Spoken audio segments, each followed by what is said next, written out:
Hey, what is going on, everybody? So today is not Sunday. We just had a live event last night, but Ryan was... Yeah, I was tired. We had a long weekend. We're going to share about that here on the podcast tonight. So welcome to the AV Experience. Tonight, we're going to hit two topics. We're going to be talking about Audio Advice Live, which we went to, 3 weeks ago? Was it that long ago? I think so. We've done a lot. They're all over the place. Yeah, they were all back to back. And then we're going to talk about the one that we just got back from, which is Atlanta Home Theater. And so lots of fun stuff to talk about tonight. Like I said, Ryan was, well, let's back up. So we were on a trip and we were stuck at the airport for quite a while, man. Together. Yeah, it was fun, man. So it actually worked out real great. I shared last night that my daughter was involved in a pool tournament. She had won the pool tournament in Gainesville, Florida. And as a result, her and her team got an all expense paid trip to Las Vegas for a bigger pool tournament. So she's been out there for the past 6 days. And out of almost 500 teams, their team came in number one. So it was really, really cool. Yeah. So that was a lot of fun. So we were stuck at the airport from 2 to about midnight. My flights kept getting delayed. Ryan's got delayed. Ryan was even telling me mine were going to get delayed. And I'm like, no, man, everything's good. And then I could see the monitor and I just say, Michael, your flight got delayed. No. And he'd look over and it was delayed. Good. Yeah, he was right. So my flight did get delayed, but his got canceled. Yours took off at least. Yeah, that's what I'm saying. Yeah. Mine did not. And then it was a complete and utter cluster at the airport. Yeah, so it ended up being kind of a bit wild, but I got home. But Ryan last night, he was toast, man. He only got a little bit of sleep. So have anybody in chat been to the point where you contemplate if it's worth going to sleep? Because you know if you go to sleep and then wake up, you're going to feel worse than if you just didn't sleep. Yeah. That was the position that I was in because I got back. My flight was scheduled. It was delayed. It was supposed to take off at 11:05. And then they were delaying. And then 5 minutes before we were supposed to board, they were actually calling to get ready to board. Yeah. Cancel. Yeah. And then as soon as they canceled, all the flights got canceled. Mm-hmm. And so you had the help desks. This was right after Michael took off. So I wasn't very happy with him because he got to leave. See you, buddy. Yeah. Bye. Yeah. And I was stuck. Yeah. The help desk was like 2,000 people long. So I just said, nope. And walked out of security. Luckily, I was able to get up front and talk to the ticketing desks, but the line was like 6 people long. Yeah. So I guess I made the correct decision and I got a hotel. But the main problem that I ran into, and this was the big problem for me, was I booked through my credit card and the credit card said they rebooked me on a different airline. So I canceled the Delta rebooking. Well, then I get an email like 30 minutes later saying, hey, we didn't book you. Oh, dang. And 30 minutes when several thousand people are trying to book flights was long enough that it didn't happen anymore. So then I was up to like 3 a.m. trying to get a flight booked. I finally got passed to a supervisor and she was an angel. She got me on a flight that left at 6 a.m. So I had to get to the airport at like 4:30 and I was still awake at 3 a.m. And you can see the dilemma here of how that was going to work out. Yeah. So, but it was great being able to hang out with Michael and watch his daughter play pool. That was actually a lot of fun. It was cool. It definitely passed the time. It did. Man, I was so excited. We were like, oh my gosh, they just made it to the Final Four. Oh my goodness, man. They're in the last 2. They're in the finals. Yeah. It was crazy, man, watching it on like national television. And they had this cool camera angles, top down. They had just really high professional. They had 2 commentators. It was really nice. They said some really sweet things about my daughter and how she's in nursing school. And it was cool, man. They were booting people left and right. They were kind of being mean towards some of the players. They're like, who are these people? They suck. I was like, yeah, they're amateurs. This isn't pro. They're learning. And so, but they were like, bloop, see you, buddy. Bye-bye. So, hey, let's say hi to some folks in the chat. Gene, good to see you. John Rader's in the house. Who else we got? Finster, Tar Hoya. Good to see you, Chris. Joe, what is going on? Joe said he's absolutely coming to M-Wave. Had a blast at M-Wave. We are making plans for M-Wave 2024 as we speak. So we're really pumped about that. Just looking at a couple of different things before we announce the dates and location on there. So Joe says he took a 1.5 hour nap on the floor at the airport instead of the hotel that they offered. Dude, I was waiting on them to offer me $800 on the way there to Atlanta Home Theater, which we'll talk about in just a minute and share some photos from the trip. They offered $500 for people to kind of get, volunteer for another flight. Take the flight. Yeah, I was like, okay. Then it got up to $800. I'm like, right, I might be late, man, but nah. No, it wouldn't have been worth it to be late. Nah, that's the thing. We had a blast. We're going to talk about that tonight, share some photos and kind of our experience at both Atlanta Home Theater as well as Audio Advice Live. So let's kick it off. We'll talk about Audio Advice Live, Ryan. So this was my second year going. This was your first year? Second year. Okay, so you went to both? True. We talked at last year's. I've slept since then, man. My memory is terrible. So what does that even mean? I've slept since then. That means that I've forgotten since then. If I can sleep through the night, then that means I'm probably forgot. Scott Newby, I'll be heading to your house. I told him today, I'm like, hey, man, I'll see you in a few weeks. He's like, a few weeks? Dude, it's like 10 days away. I'm like, well, that's close to I thought it was this weekend. Next weekend. Oh, it's next weekend. And then we got Cedia. Yeah, like 2 weeks after that. So, but that's the last trip for a while. So, but yeah, let's talk about Audio Advice Live. So, the past 2 years, Audio Advice has put together a event in Raleigh, North Carolina, a beautiful hotel at the Sheraton, and pretty much they rent out the entire unit. By unit, Michael means hotel. Yeah, the whole stinking hotel. Who calls a hotel unit? Dude, I'm trying to think and talk at the same time, and I'm terrible at multitasking. Oh gosh, man, this is gonna be a long one. What's up? It's gonna be rough. Siphonic. Everybody's gonna get a kick out of it. Hey, we're gonna have fun tonight. And I haven't even been drinking, man. I just got water. That's it. Oh no, no Celsius. Oh, he's got Celsius, man. I got him hooked. So, but they rent out the whole hotel and they do it up so well. I mean, it's done very, very well. It is really cool. Extremely organized. They have the presentation like they've been doing this for decades. I mean, really, their team is just top notch. Their multimedia team, when they do the what do you call them? Not seminars, but the panel discussions. So they'll have 5 or 6 of us in chairs up on the stage.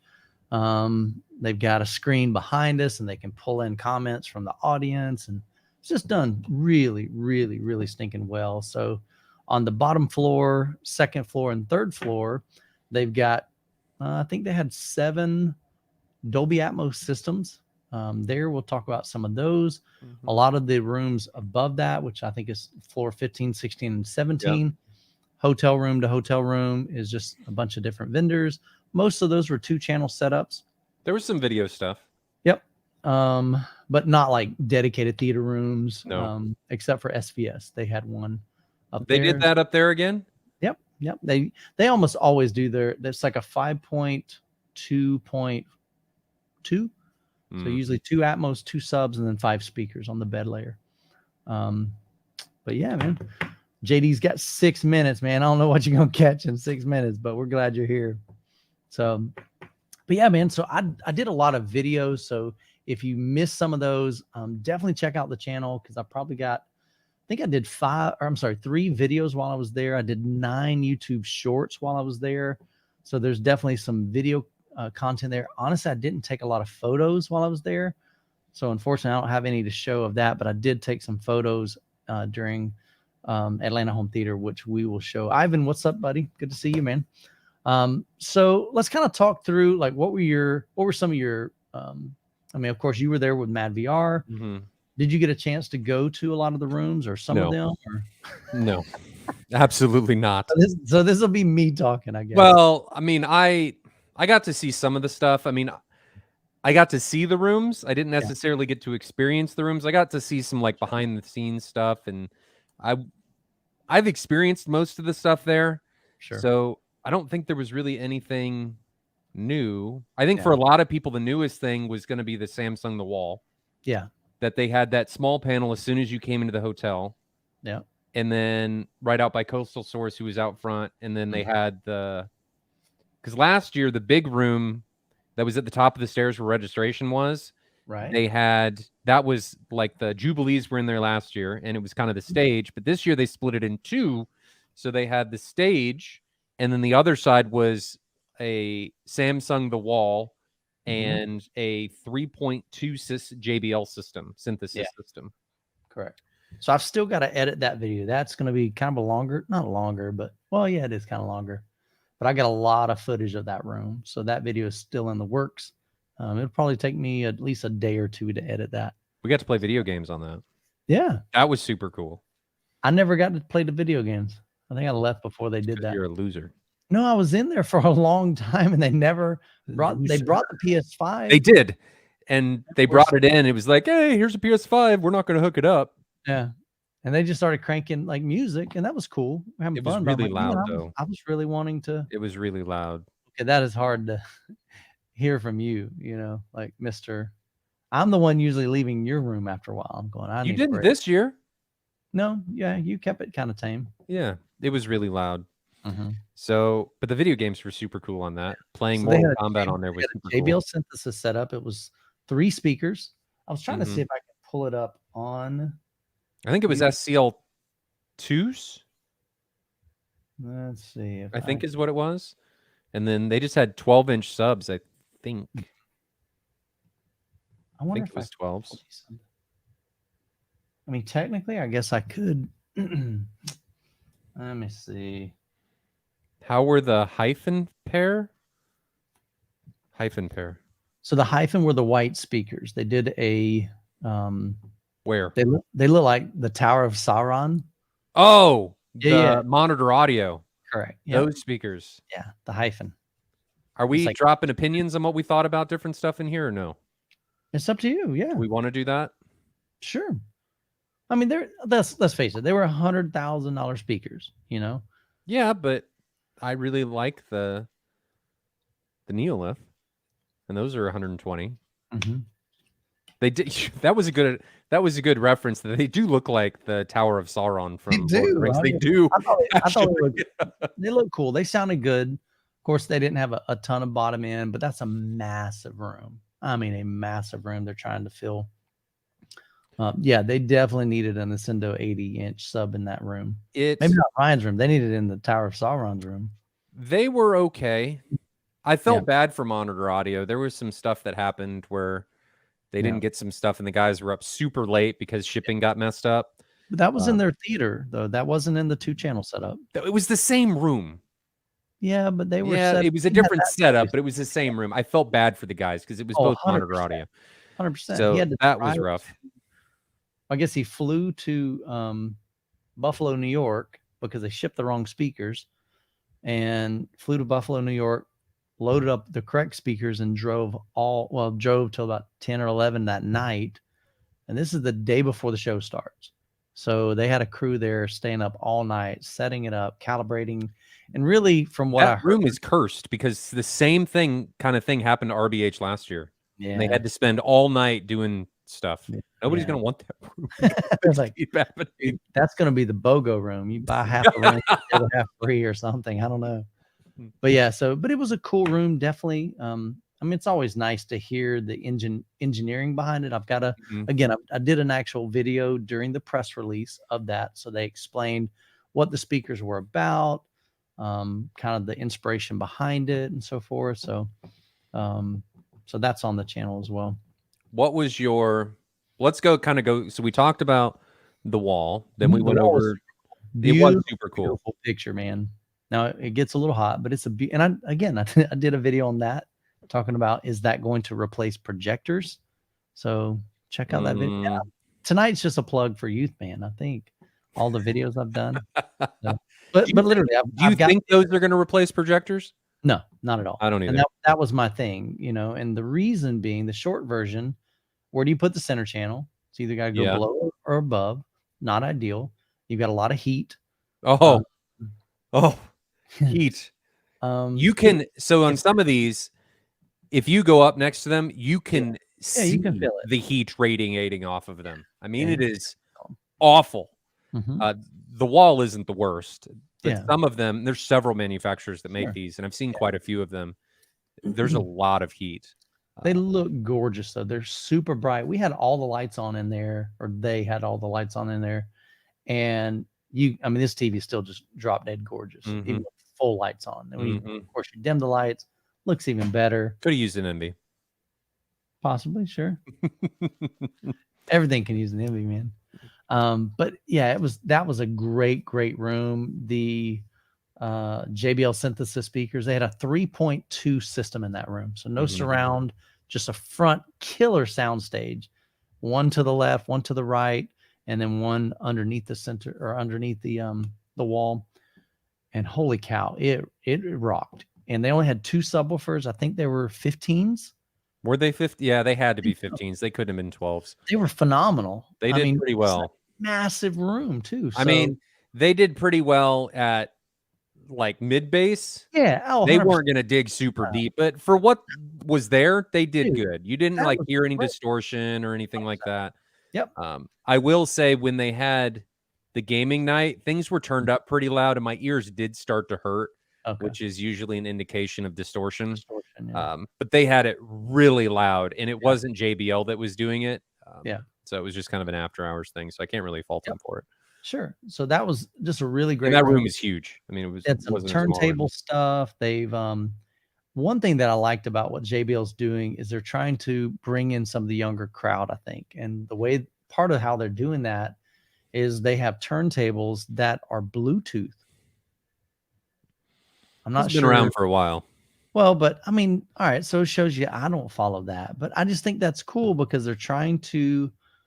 They're just trying to bring the younger generation, you know. But what are you going to do with a Bluetooth turntable? I don't know. I don't even know if if I'm thinking of the right thing. I know there was a Bluetooth, not a sound bar, but it was like just a single speaker, and then they had the bigger brother to that they introduced. Yeah, might not have been Bluetooth turntable. I'll have to go back and watch my own video. I don't know. Yeah, exactly, JD, the expert. I might be making that up. So you might get some funny stuff on the stream tonight. I don't know how that would work. Yeah. Y'all want to see how booty this camera is? That's his MacBook. So I'm going to show you some pictures over here, but we were talking on the stream. He's like, man, that looks terrible. Is that how bad our MacBook cameras are? Yes. Yeah. So this one up here is a mirrorless camera, Canon, and this one is the MacBook. It's terrible. So we'll move that off. So so let's talk about what were some of. Let's try and go through a lot of the rooms. So because I think I can remember a lot of what the base rooms were. So you had the downstairs ones, like the bottom floor. There were 2 rooms down there. Yep. One was the JVC room. It was Golden Ear with JVC. Yep. Was it an NZ9? Is that what was in there? That was correct. NZ9. And then right outside, they were showing the 10-year anniversary, something like 30. that. 30-year anniversary, I think. So, yeah. And they only a special edition on like a handful of those. They're calibrated by Chris Steering, I believe. And they come with a jacket. They come with a signed plaque. They come with it's like a souped up NZ9. So it's a cherry picked NZ9. Yeah. I think it's a little bit better. I don't know. There's not a lot of information on it, but it is professionally calibrated. So I don't think it's too much more than the normal one. Right. But I don't know the actual price of it. Yeah. So there was that. What was next to it? Do you remember? So around the corner from that was, I think, MoFi. And then down around the corner, there were some TVs. I saw one of the, was that Sony down there? It was one of the OLEDs. And I don't know a lot about TVs, but, oh, man, I'm looking at it going, that thing is gorgeous. Really, really nice. And then when you go upstairs where registration was, there was the stage, and then there was the wall and the JBLs. And then if you walked up, you had all the tables where I was stationed at. So the rooms up there were. So you got Focal with Barco. And they had the Cantas with the, or was it the Sopras? That's Canta. Cantas with the They Utopia did have a Center. Utopia Center. They did, and then they had a Lumigen. Yep. On a Barcode Nord. Mm-hmm. On a Seymour Screen excellence. I think it was an AV, ambient light rejecting screen of some sort because it was gray. Okay. And then you had the monitor audio room with the Eye of Sauron in there. That was their 2-channel setup. The monitor audio theater had the what were those speakers? I'd never seen those before. Okay, so they were active. They were new. They were. I think they're called Synergy, spelled with a C. It's like Cinergy, Synergy. I don't know, just because they wanted to be different. But they're all active. They were active. Yeah. And then they had a GTZ 380. Yep. Beautiful projector there. But I felt bad because they couldn't get 240 up there. So the GTZ 380 was running at half power, and they needed 10,000 lumens because of that room. And then you went up and you had multiple Sony rooms. So you had the Sonys with Kef. And so a Sony XW7000 with Kef. Then you had Sony XW7000 with Bowers and Wilkins, and an XW7000 with definitive audio. And then you had the headphone room. Yep. And then you had the Sony 100-inch out that was a gaming setup on a PS5, I think it was. Yep. Kind of out in the middle. So that was the main floor, all of the main rooms. It was also a Martin Logan on the second. So that I forgot about the Martin Logan down there. Yeah, the second floor, Martin Logan with the Neolith. Down from that, there was Klipsch with some of their heritage speakers. Because they had the Klipsch horns. Not sure what the other speakers were in there. I think I'm wanting to say maybe the Cornwalls. Who else was on that floor? Okay, so that's the same floor as the big JBL room. Yeah, before you walked up that walkway. Yeah, correct. Yeah. What was your favorite room out of all of those, or most memorable? Yeah, so I enjoyed the Focal room, but I was just so impressed with the Focal Utopia Center. Now, with that said, somebody, I don't know if it was you, maybe it was Gene De La Sala, he said that center kind of took his head off. It was really piercing. But when I listened to it, I was off axis. So I wasn't in the center. I was on the left chair. So that could kind of explain why it didn't sound piercing to me at all. But I also do like a brighter sound anyway. But I thought it sounded phenomenal. I've noticed that the Focals, the Utopias, they have that sound, I feel like, when they get overdriven. So I wonder if that's what happened to Gene with maybe they were driving it too hard, because it's only got that center, that beryllium tweeter in the middle. And if it can only push out so much, and if you overdrive it, it's going to cause some problems. But I thought it sounded phenomenal. It just sounded supernatural. Oh, that was kind of cool. Supernatural. I meant those as 2 words. I did. I was thinking like supernatural, like super, like awesome, and it was natural sounding, but came across as supernatural. Hey, Michael, I had multiple people ask if they're going to do any live or any response videos from people that come to the get together. I think he's talking about his get together. Yeah. So Scott, yours is in 10 days. We'll be at your house. There's going to be about 50 people at Scott's house. His is RSVP only, and they filled up really quick. Let's see. So are we going to do any live streaming? We probably could. I need to pick up a microphone, honestly. I need to get one that'll work with my phone. But yeah, I probably could do. What do you mean by any response videos from people that come to the? Oh, okay, yeah. I mean, I don't mind. Yeah, we can film them and kind of get their thoughts on it and include that in the video that I do. So yeah, dude, I'm flexible, man. We're just gonna have fun. So Scott Newby has a crazy setup. Scott, throw it in the chat. How many JTR Captivator ULF 6000? So he's got the upgraded 6000. He's got 7 of them. That's 14 18-inch subwoofers at 3,000 watts a piece. Yeah, in his room, which is, I think it hits like 156 dB at X hertz. yeah, it's insane. Last year when I went up there, he didn't have quite that many, and I put in earplugs, and at one point I covered my ears because I was really fearful that it might damage. You need to get some shooting ears. Mm-hmm. That I you know can put earplugs in and then put them over the top. Mm-hmm. Yeah, it's nuts. But back to the Audio Advice Live. Mm-hmm. So you really liked the Focal room. I loved it. Like I said, I was most impressed with the center channel. That center channel was phenomenal to me. Really, did they have the Utopias anywhere, or was it just the center? It was just the center, and it was paired up with the cantas. And there was 9 cantas, I think, in the room. 1, 2, 3, 4, 5. No, there were all like 8. Well, yeah, true. Yeah, they had like the Utopia Center. They had 9.4 point. I don't know if they had 6 or 4 Atmos.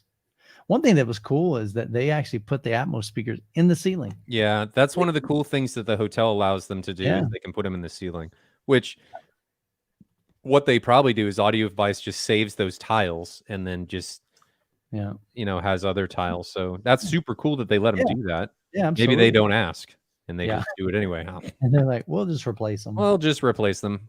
But it is nice. Yeah. So that was cool. Yeah. So that was good.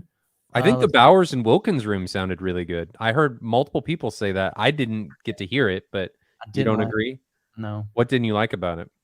It was weird. So I was sitting on the front row, and the gentleman, he was giving the presentation. He's like, hey, you're going to hear this and this. Hold on. Before we go into this, just know that this is our opinions. 100%. So don't think that this means anything. None of this is like measured or anything. This is just what we went into and listened to.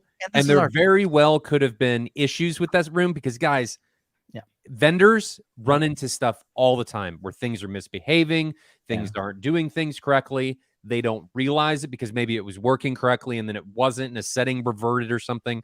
So just know that 100%. This is our opinion and what we experienced at the show. So don't take this as gospel and necessarily let it impact fully a buying decision. I just want to throw that out there. 100%. I agree with that. But yeah, so I wasn't overly impressed with that. He was explaining what we were going to hear. And then when he got done with the demo, he's like, man, what'd you think of that? And nobody said anything. He's like, wasn't that amazing? And nobody said anything. And I was like, am I the only one that wasn't like just overwhelmed with it? So like I said, it was okay. Reiterate, you were vastly underwhelmed with it. Underwhelmed. Yes, correct. Yeah. So, and again, that was just my opinion. I went into the Kef Sony room. Now I slid in the back row because there was already people up in the front row, and then there was some chairs in front of me. I just popped in there for a few minutes, and Hans Zimmer was playing, and I couldn't understand Hans Zimmer. But then again, I heard some other folks that went in there and they were like, that room was amazing, but they were also sitting in the front row. So I never got back around to that room. So I'm sure it did sound great. Just where I was positioned was not optimal. Something about Kef speakers, and this is something that I've run into, is that they're great speakers. I like the technology that they use. I like the coaxials, but you have to be very careful, in my opinion, about not overdriving them because they have a very low sensitivity from what I've seen on measurements. Sure. And they don't take being overdriven very well and can blow pretty easily in comparison. That doesn't mean they're bad speakers. It's just they're not necessarily designed, in my opinion, for that aspect. Yep. So while we were there, do you think that the Kef room, maybe you were under the center or too off axis? I was off to the left, probably one chair, but I was at the very back of the room. So that's not ideal, I know. I mean, because think about it, it's not stadium seating. I was ear level with the center. They had it up high, and I had line of sight, but there's also people in front of me too, if that kind of makes sense. So who knows? It could have been blocking some of that. And part of it too was, think about this. I'm on the back row, so I'm hearing a lot of the rear surrounds, like on the sides of me. Oh, during the concert. And he was talking. There's just some music playing, so that could have been interfering with my ability to hear him. But they and another thing, they did not have it turned up very loud. It wasn't like a demo. It was just kind of playing, and we were in there. So it was playing at low volume. Well, good for them for being, not feeling like they needed to blow everybody's eardrums out. Yeah. That's good.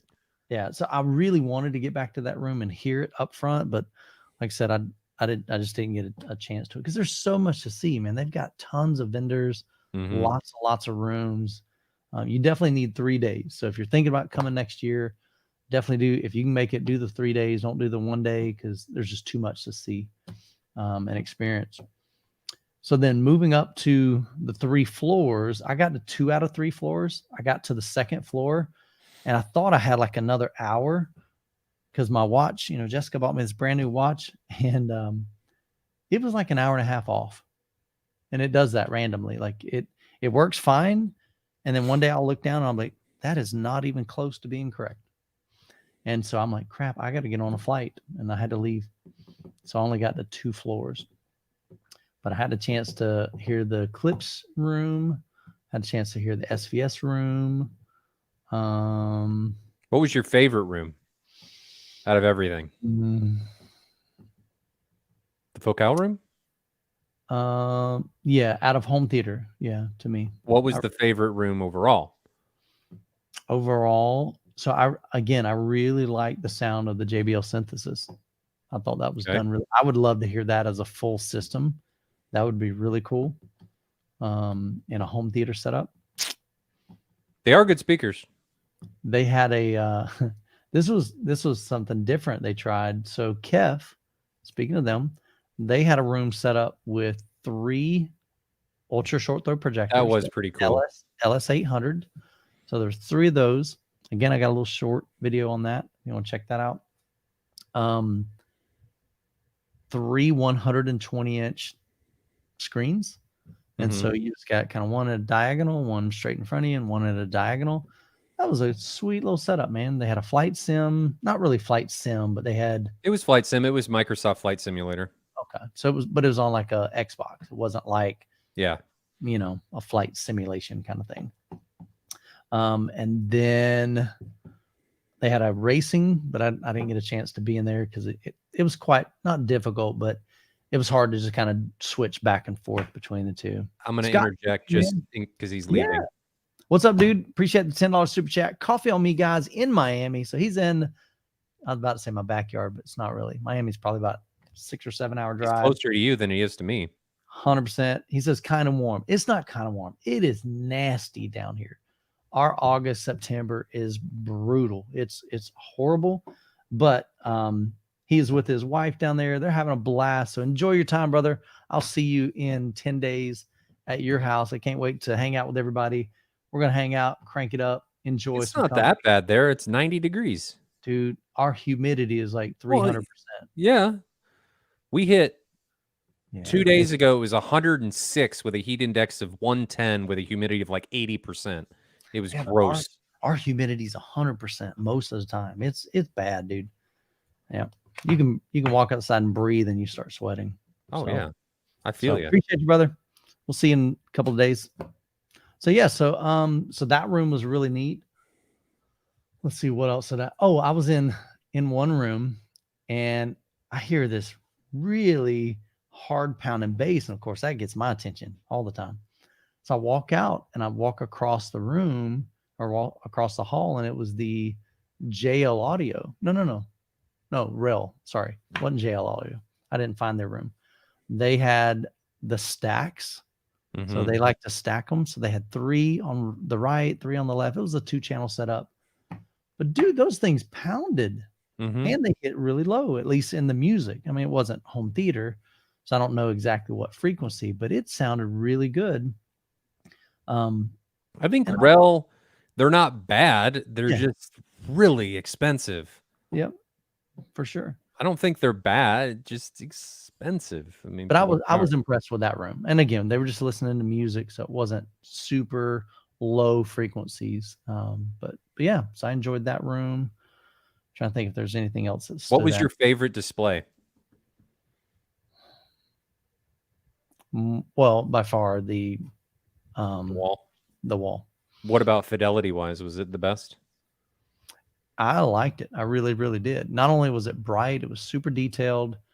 In the camera, like I went back and looked at my footage, you see a lot of the lines and it's kind of wonky. Mm-hmm. Just realize up front, I'll probably have to put some kind of disclaimer. That literally is my camera picking that up. We couldn't see any of that at all. I could see the little squares if I got up probably 5 feet from it, but you're never going to sit in front of a 146 inch at 5 feet. Speak for yourself. No, that's no, insane. You wouldn't do that. That's crazy. Flying to Tampa tomorrow. Cool deal, man. I'm actually 30 minutes east of Tampa, Joe. So 30 to 45 minutes, depending on where you're at. Anything else to add about Audio Advice Live? Again, I mean, it's done a lot well. So if you guys can make it, especially if you're on the East Coast and it's close, there's no reason not to go to it. They do it and very well. Then you can enjoy cookies with Michael and I every night. Oh, let me throw this out there. I had the opportunity, haven't edited this video either. I had the opportunity to visit. I came up 2 days prior to Audio Advice. One day I filmed their new Revelation chairs. So they kind of address some things that other chairs struggle with. And then the next day we went over to one of their clients' homes. Absolutely off the chain. It was really, really done very, very well. GTZ 380, outside the room, racks outside the room, Trenoff 32 processor. And this guy has, let me think if I can remember it correctly. It's 13. I think it's 17 bed layer speakers, because you got to count the front 3. Because it was 14 surrounds, 3 front. So that's 17. He has a bunch of rows. Yeah. Oh, yeah. There's 3 or, well, I guess no, it's only 3 rows, but it's 3 rows of 5. Yeah. It's a big room. Yeah. So big room, but there's 17 point. I don't even know. Let me think. Hang on. 1, 2, 3.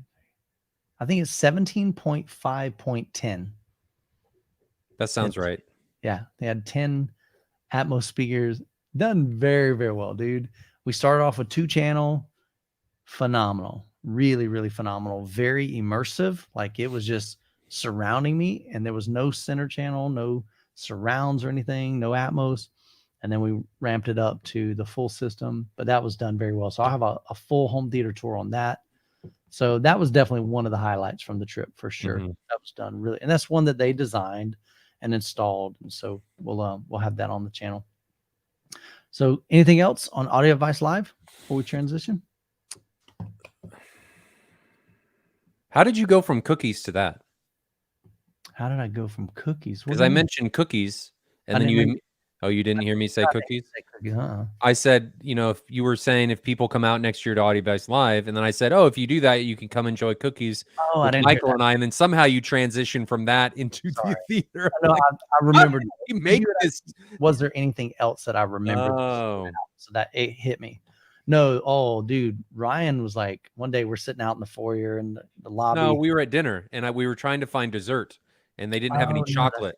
That's right. I'm like, man, I don't want any tiramisu or cheesecake or any of that. I want a brownie.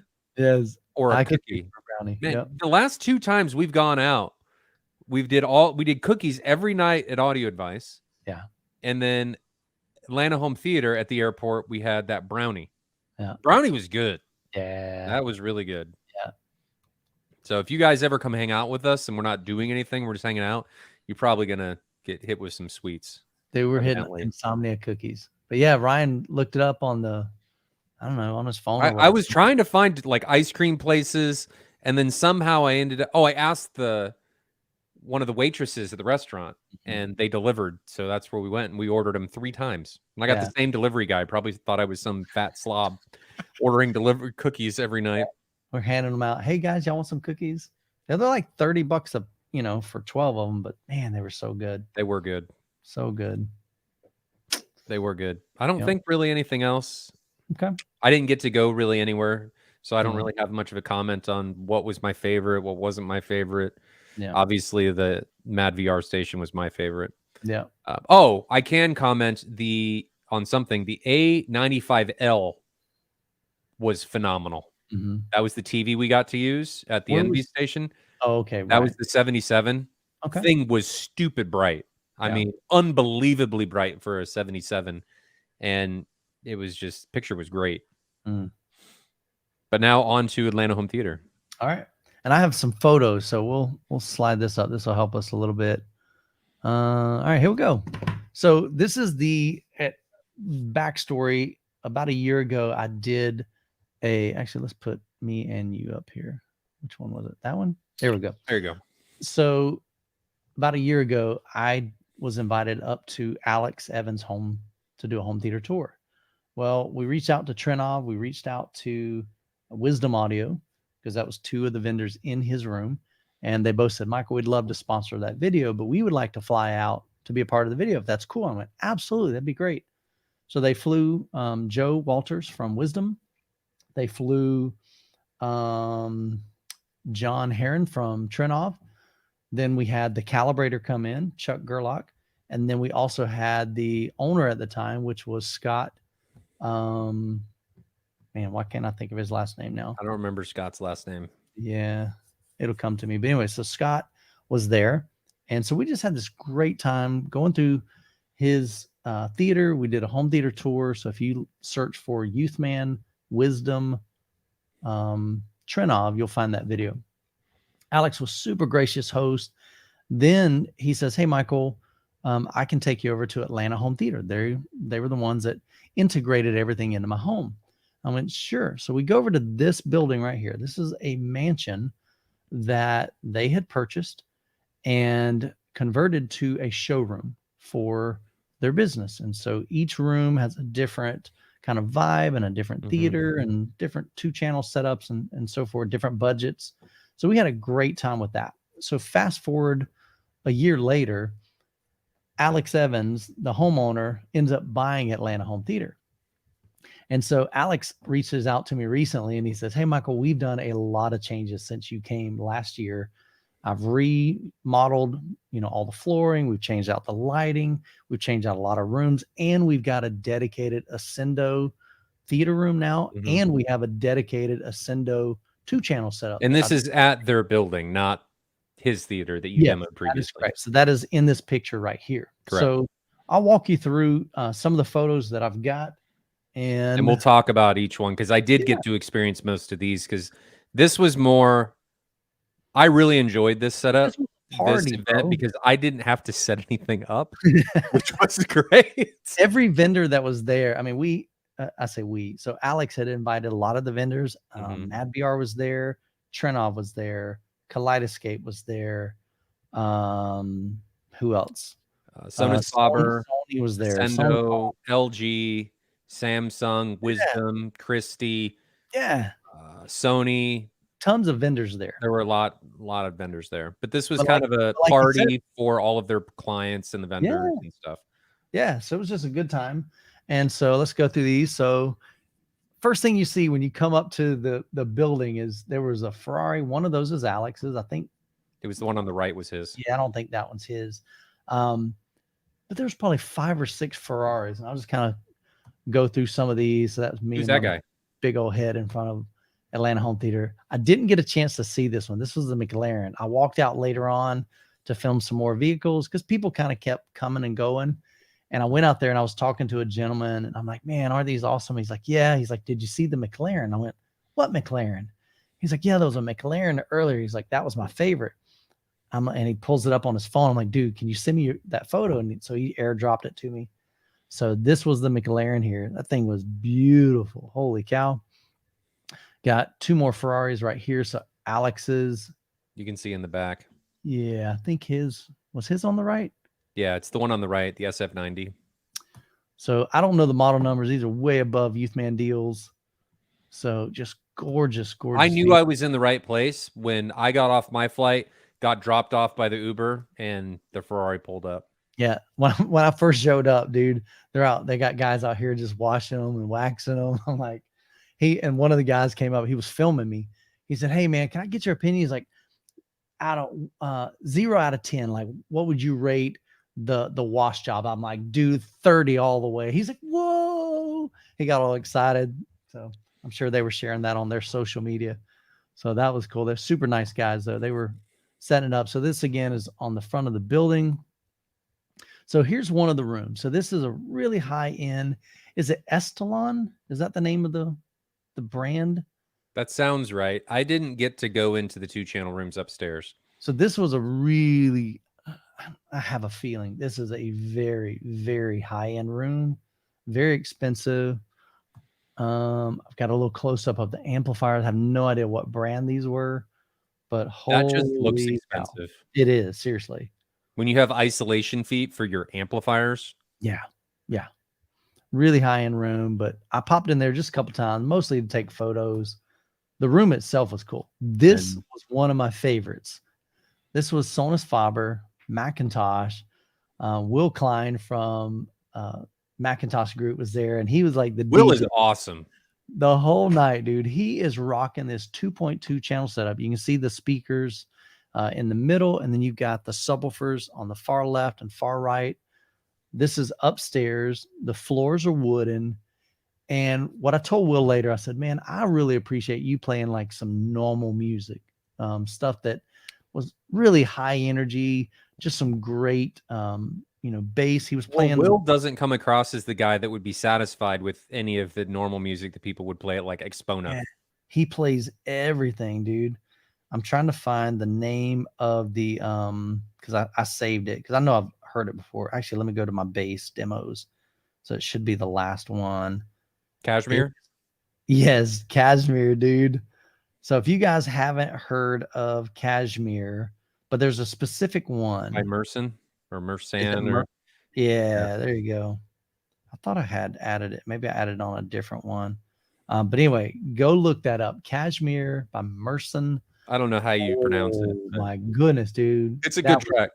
It was phenomenal.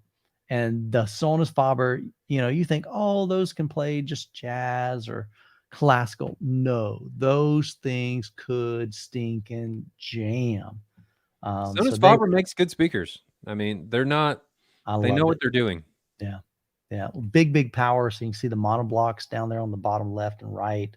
Look at that green. Yeah. So that was rad. So I love that room. So this is right when you first walk in, and you might be able to kind of explain this because I didn't even realize this was some kind of special here, right? So this is Christie's introduction into video walls. And this thing, it was so bright in certain scenes, I couldn't even look at it. I mean, it was unbelievably bright. And I don't think it put off a too tremendous amount of heat, but the picture was incredible. Yeah. And then there are 2 Wisdom L75s on either side is what they're using there. But this was amazing. Yeah. It was a great display. And it was really cool to see the Christie guys out there. And something I really appreciate about the Christie guys is that they're very objectively driven. They have no problem talking about what they feel like they don't do well, what they do well, why certain things are done. It was really cool to talk to a display manufacturer about the sciences. And for anybody that doesn't know, Christie is in like 50% of commercial theaters. And they know what they're doing. Yeah, they're not really in the residential market, but judging on what they're doing here with the Land Home Theater, it looks like they're really trying to make a push. Yeah. So that was super cool to see. Yeah. Yeah. Going back to that previous room, Symphonics Audio said those were the Diamond MK2s XB and then the Vitus amps. Yeah. So money. Really high. Yeah. Very. Yeah. Those cables, insanely expensive. Yeah. I could imagine in that room. No doubt. Absolutely. But yeah, so this was really, really beautiful setup. And those are Wisdom Audio. I don't know. LG set or like L75s. Okay. It's their flagship. It's below the LS3. And it's one of their like highest end line source speakers. Like standalone. So I had a chance to hear them when they flew me out to their event. They're fantastic. The room wasn't treated at all. and they sounded really, really good. All right, so here, so Audio Vice Live, we had 320-inch screens. So these are much smaller screens. But oh my goodness, this is a legit gaming setup. I think the gaming setup, they said, is about $60,000, not including speakers. In this room, they had, let's see, oh my goodness, what is the name of that company? Meridian? No. They do a lot of in walls. They have the gold, the silver. Triad.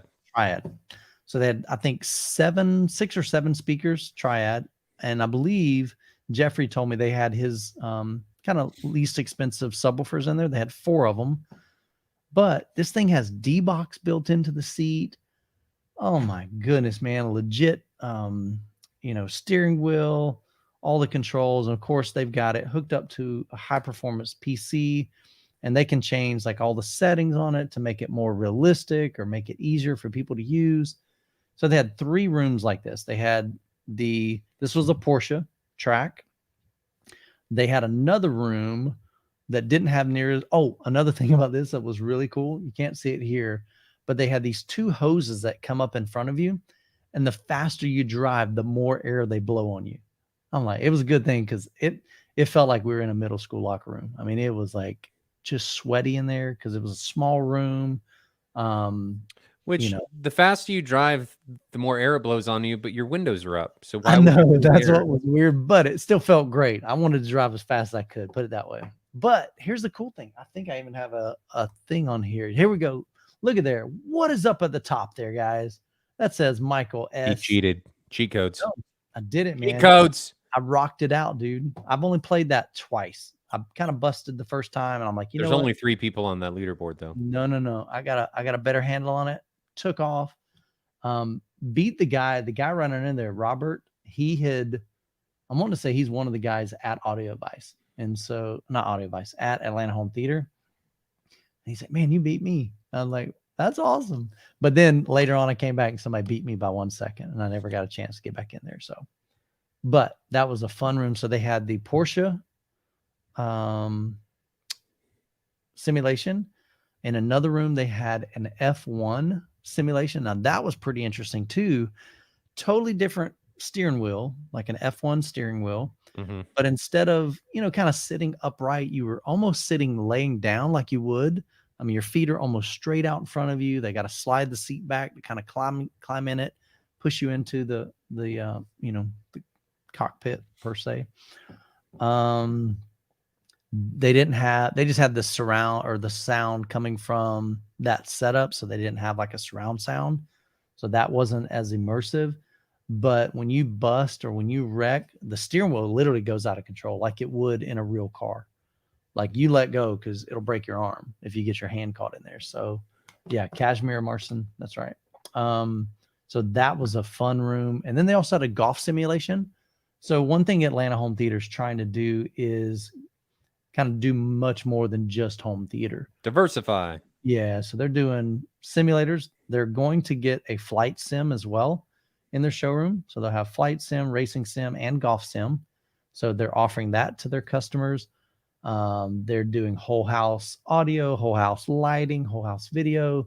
So really just doing everything. So just some fun stuff there. They had lots of food. Where was that food? This was right before you go into the lighting area where all those simulations were. Oh. So that would have been floor 3. You said you didn't make it up there? No. What a shame. Because they had those up at the top left and the very top, that was like banana pudding in these little jars. And they had some red velvet cakes. Oh, that sounds good. So good. So this is another picture of that real high-end 2-channel setup. There's the golf simulation right there. So they had a projector above. And so you literally hit this ball up against a projection screen, basically. And as soon as it hits it, you can kind of see it, wherever it goes. Mm-hmm. Had a little couch on the left. Coastal Source was there. I did a video while I was at Audio Vice Live. Phenomenal. These are line array outdoor speakers. the middle subwoofer. So if you look from left to right, that was the line arrays that I heard. And then they've got some smaller budget ones, the second, third, fourth, and fifth one. And then if you look at the 6th, 7th, and 8th, those are subwoofers. And the 8th one is a 15-inch subwoofer for outdoors. I was like, we're out in the middle of this hotel at Audio Device Live, and these things were pumping. I mean, pumping. So, man, I'm like, I'm looking at my OSD speakers like, man. but they're in a different price tier. Yeah, dude. I think they're around 10,000 each for the big boys on the far left. And then the subwoofer is about $8,000. So you're looking at about almost 30 grand for a 2.1 system. So definitely kind of they better be bumping. But they were phenomenal. Best outdoor speakers I've ever heard in my life. Here's some more cars. Got Porsche, another Porsche. Oh yeah, Lamborghini. It's got a couple shots of that. There's a tail. Close up at the Lamborghini. That rear just. I know it sounds weird, but that's a sweet rear end. Doesn't sound weird. That was a cool car. I love the spec on that thing. So during the live stream, so I did a live stream, took you guys through this. So if you haven't seen it, I've got it linked down in the description, or you can just go to the live stream tab. I walked around with my phone, went to every one of these rooms. So if you want more video and some close-ups of it, as I'm filming this, the guy, he goes, click, click with his remote. I'm like, oh, I bet this dude owns this. And so he hops in and we start having a conversation. I'm like, hey, dude, I love your car. I'm like, hey, man, can I film the interior? He's like, absolutely. He said, I put seat covers on it because we use this car at a lot of charities, let maybe kids sit in them. I'm like, man, that's awesome. Beautiful, beautiful, beautiful car. A little close up there. That's a cool shot, though. There's the interior. Dude, the engines on these things are insane. So this came up way later in the night. I don't know model numbers. You guys in the chat, let me know what this is. This, I was told, was about a $550,000 Ferrari. The front, side, crazy engine. It's gorgeous. If you notice, I was trying to not show the dumpster on the right. It like parked right by dumpster. I'm like, oh man, there was no other place to park. This is kind of in the back. So so now we're getting into the Ascendo theater room. So in this room, I don't know the exact configuration, but this is a full Ascendo audio. So this was the 15-inch berylliums were behind the screen, and then it was the 12-inch berylliums all the way around. And then it was quad 18s, and then a single 32 in the center. So you can see the center, that's 32 underneath the screen. And I love how they had the lighting so they could turn on the lights. And the one thing I didn't like about this room, which I understood from a showcase point of view, is the screen was really high. But they did that because they wanted to be able to put the 32 down below and light it. Yeah. So that's why the screen was so this definitely was like your eyes aren't in the lower third of this. Like screen. Your eyes are looking at probably the frame at the bottom, which wasn't ideal, but it is what it is. And then this was using a Christie, their new M series, which is a 4K E shifter, which was pretty good. I mean, you couldn't tell that it was an E shifter at all, in my opinion. Yeah. One thing that Thomas said is he was trying to get fabric.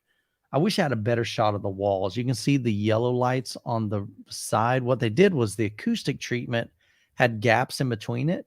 And in those gaps, they had LED strips. And so they could light them up. I don't know if I'm assuming they could change any color, but they had them yellow. It looked really, really stylish. Love the way it was really cool. But he said the fabric that he used on the side walls was not the same fabric on the front. And when he went to try to light it up, it just didn't. It wasn't transparent. So you couldn't really see it. Okay, here we go. That was it right there. So just a crazy cool design, the way they did that. And I love the layers on the top. where they can kind of illuminate that as well. But again, you can see the 32-inch Ascendo in the front center, dual 18s in the front corners, and dual 18s in the rear. Yep. So there's Todd. Yep. And then Jeffrey sitting to the bottom left. Yep. And then I think, if I'm correct, the bottom right, that looks like when I went to do the Atlanta home theater $1 million Star Wars theater, that's Chase. So that was the son, and Charlie and Michelle were there. So that was cool to see them again. Another little close up there of the subwoofers. All right. So this is their kind of their premium, like the highest end setup, I guess. This is an old room though. A very old room. So this has been here for a long time. I did a tour, kind of a tour of this room in the previous video. This has the GTZ 380 right above as soon as you walk in. Mm-hmm. Got a couple of, there's no seating back here on this main top part. Which I actually liked because you could just hang out and it was stone or concrete. So you could just sit on it, which was super cool. Yeah. I think the screen could be bigger in this room. I mean, I guess you're limited by the width. I wish it was bigger is what I'm saying. That's what I mean. Yeah. But it needed to be bigger. They should have done, well, this is an old room, so we're kind of correct. No. It needed to be wider. Yeah. It's fancy. This was an 8. I was told back when Scott was the owner and I did this tour with him, he said this room's about $800,000, and that's the thumbnail picture. Atlanta Home Theater, $800,000. They're using GTZ 380. They've got Wisdom Audio speakers. It's LS4s up front, and then line 2s around, and then it's their baby point source up top. Yeah, you can't really see. I don't think any of the speakers are. No, maybe they're all behind. They're all hidden behind those curtains. They're all acoustically transparent curtains. Then the LS4s are behind it, or behind. And they had a cool little couch up front. I don't think that was there. That was neat. I loved that couch. My wife, I took a picture of the room. First thing she says, "What is that couch?" That was neat. But it didn't it reclined. I've never seen that. I haven't either. That was super cool. I was like, that'd be something Jessica would be like. Yeah. And it was comfy. Yeah. I liked it.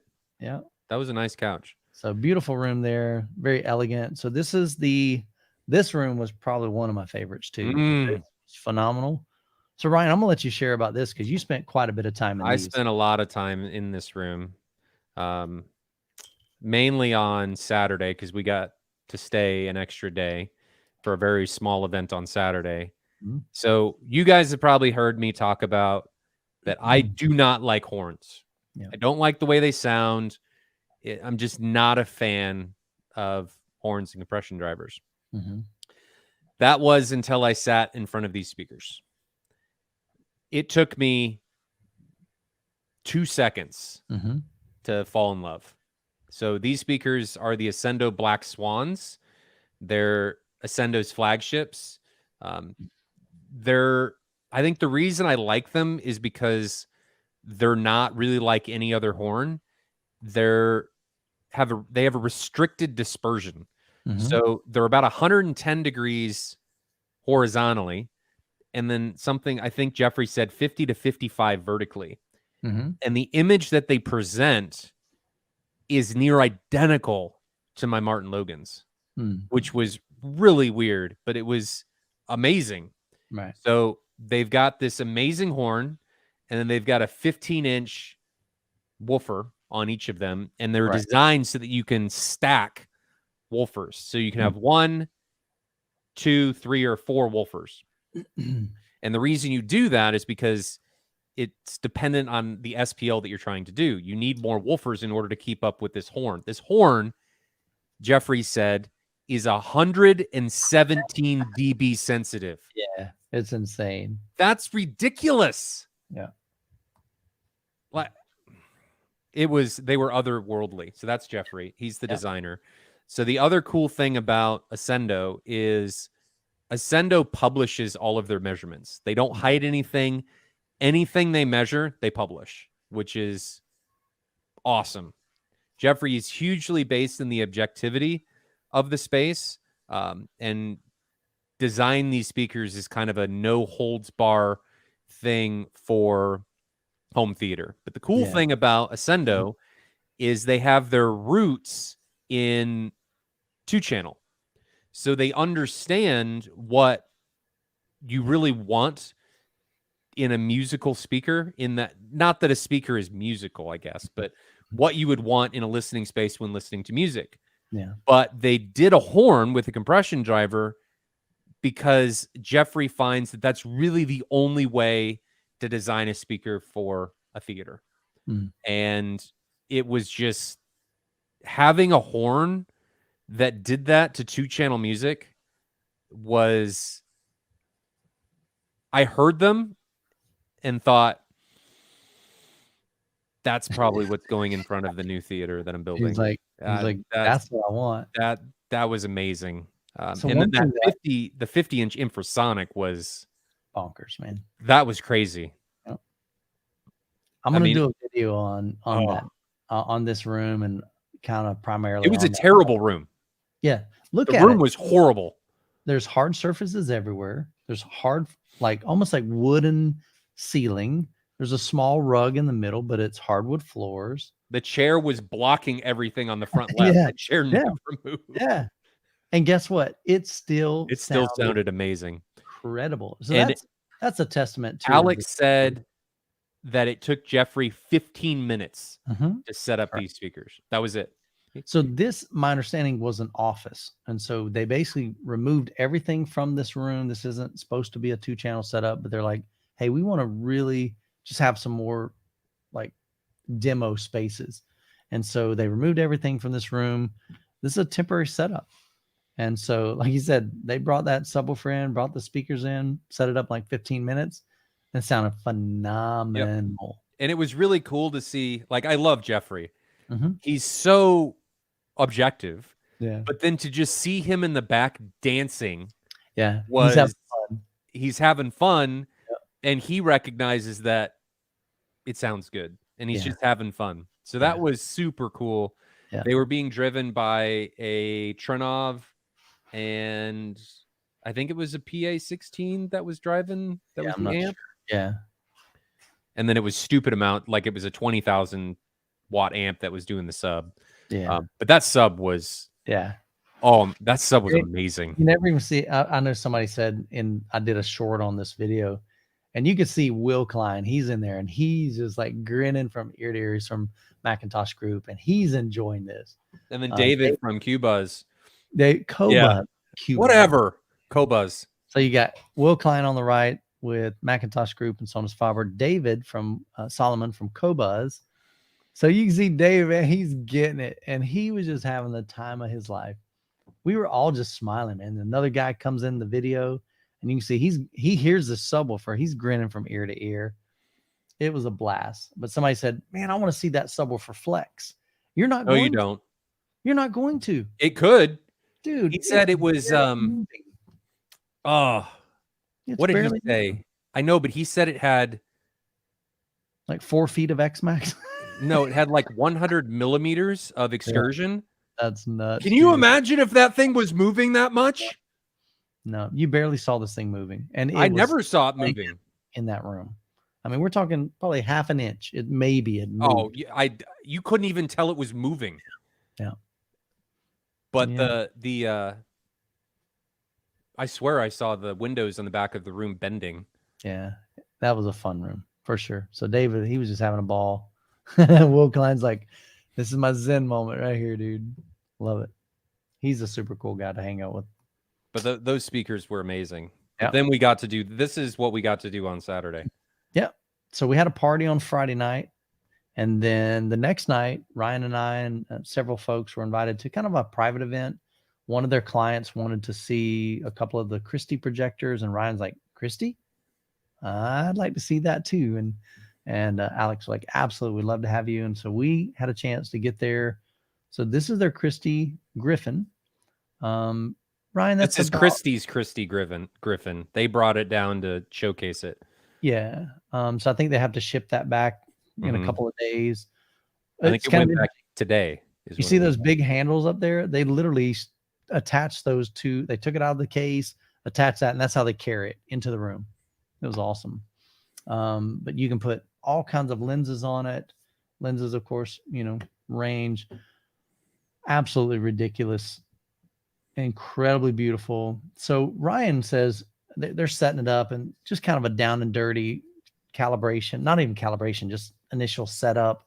So the client can look at this. He's going to be there pretty shortly. And we're in the room when they're setting up. And after they get it up and running, Ryan's like, I need to go get my caliber or my meter. What meter do you use? My spectrometer. It was a Jetty 1511. Yeah. And like, this is the Christy Griffin on a 205-inch screen. Yeah. The lowest we could turn this projector down, its minimum, we were doing 200 nits. Yeah. 30% brightness. At 75% brightness, we were over 500. Yeah. It was not blinding, but it was, dude, when we watched Lucy and they, there's certain scenes where it's just white and it's her in a chair. Holy cow. It's like, whoa, what in the world?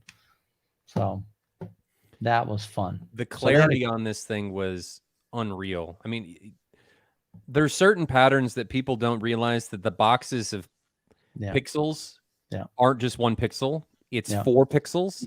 Yeah. And on this projector, you can actually go up and identify each individual pixel as it's hitting the screen. Yeah. So it was just, it's an amazing projector. And for the price point, yes, it's expensive, but in comparison to other things that are on the market, this thing just dominates everything else. 100%. Yeah. In that price range category, dude, I'd take that Christy any day, all day long. So Ryan, this is using the ultra high contrast lens. It was not a modified projector. It's my understanding that the modification is actually I think it's a filter that's in the lens, and you lose, this one was not it. I want to see that, but this one was not it. You lose half your brightness on that. So that did not have it, but that modification doubles the contrast. Yeah. And this was not it. And it still was awesome. But even at half brightness, you'd still be amazing. That was still unbelievably bright. Yeah. Unreal. So they had this one in this room, and then in the Ascenda room, that has a Christy. It was an M series. I think it was like an M25 or maybe, no, it was an M15. Okay. Something like that. Yeah. But it was their new E-shifter. And it actually has slightly better contrast than this one because of reasons I don't remember, but it's slightly better, but it's cheaper because it's an E-shifter. Right. And you can't really tell unless you go up and you know what this one can do. Yeah. And you identify it and put it on the same patterns. You can tell then, but just in content, it still looked fantastic. Yeah. Yeah. So that was a fun opportunity just to kind of see these. And then of course I got to get my big head in there just to show you like comparison. This thing is massive, man. It was probably massive. 4 feet long, 1.5 feet tall. The lens was probably 1 foot long. This big boy. Yeah. Now, something I do want to say is the Christies don't have like the black level that JVC is going to have. Absolutely not. Yep. But you're not going to use one of these on a screen that we're all using JVCs or Sonys or Epsons. These are 200 something plus. These are professional level, commercial level projectors. I mean, this thing could light up. I mean, it wouldn't be able to light up like a full commercial theater, but this thing could easily light up a 300-inch screen. Yeah. And Ryan brings up a good point and something that I've always said, and I heard several people mention this while we were doing these, and they were talking about how things like contrast, things like brightness are up near the top. Resolution is not near the top. Just throw it out. Just get rid of it. Yeah. I mean, it matters to a point. Yeah. I mean, you don't want to do like a 720 or 1080p, but 4K. I mean, if you're sitting far enough away, you. Yeah, but all I'm saying is that it matters less than you would think. That is correct. Like even on a 1080p screen, if you're far enough away so that you can't resolve the pixels, it's gonna matter less than you think it will. Sure. Yeah. I mean, me at 9 foot from 150, 1080p looks terrible. But yeah, I agree with that. So like you said, if you got back further, but yeah, so I don't see anything wrong with E-Shift. No. I think it would be interesting maybe one year at M-Wave to put a E-Shift next we to should do native that. 4K and just see if people can tell the difference. We should do that and match the black levels somehow. That might be fun. Be interesting. That's a good idea. Ching. Put that in your notes. Yeah. Okay. I can. Yeah. I'm making notes of everything that we can possibly do at M-Wave. Yeah, that's a great idea. We do need to do that. Another blind test. E-Shift versus native. Well, we're going to break everything down. Oh, my camera decided it was going to lock up. We're going to break the comparisons and stuff down more next year in a way that I'm going to have some time to run more independent events, comparisons, so that we can do things like this. So unfortunately, I think a lot of them are going to be paid. Yeah. Because we only have limited space. Like I can't put 1,000 people or 500 people in front of a speaker comparison. Yeah. And it won't be like an expensive pay thing. It'd be like $5 or $10. And the reason you do that is because I don't want people to say they're going to show up and then not show up. So I just need to have people have some skin in the game and then show up because they paid to come to the event. So I think that's a great idea. Christy makes speakers. I think they do. They used to for cinema. Oh, okay. That makes sense. I didn't know. But I really like that Christy is objectively driven. Yeah. I think that's super cool. Yeah. Yeah. Kellen said, hey, Kellen brings up a good point because, I mean, you're looking at 1080i content on the TV. Yeah. Not even a lot of it's 1080p. It's 1080i or 720 a lot of times. And people realize that. That's a great point. So Zachary says RS540 versus the NX7. Would that be a good that could be close enough that I don't know that people would notice the contrast. That could be interesting. He said they still make speakers. Cool, man. I don't know. Good to know, man. More options for consumers. But that the Atlanta Home Theater event was super fun. Yeah. Alex is a great guy. Yeah. It was very informative. I'm really glad that I went, especially staying the second day. Yeah. Because it gave me a lot of insight into what I'm doing for my new showroom. Yeah. So that was super cool.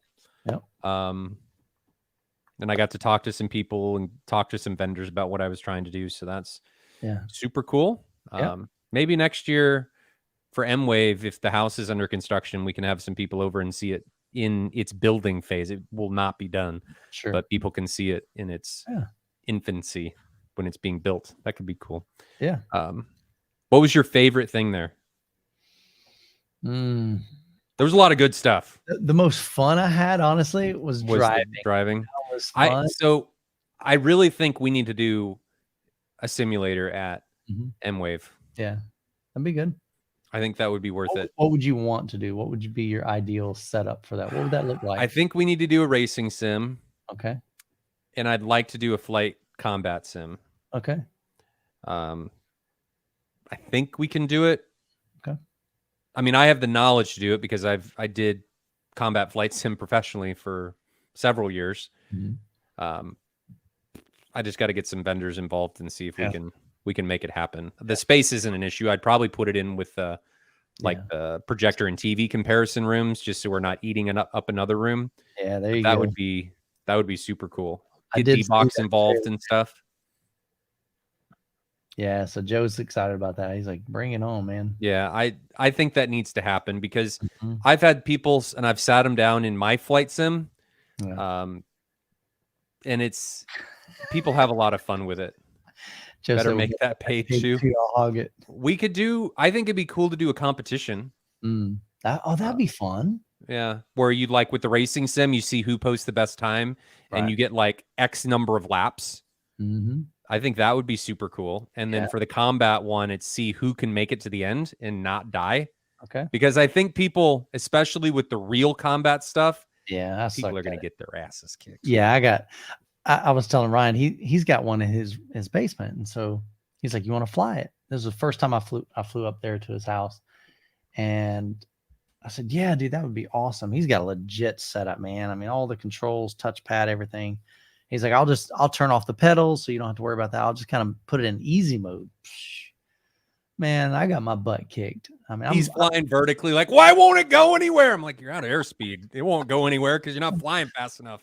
I'm used to playing like, the Top Gun back in the day on Nintendo. And you pull down and it goes up. You push up, it goes down. No matter what you're doing, it always does that. Nope. Nah. There was a lot more to it. Yeah. Oh, we'll do it.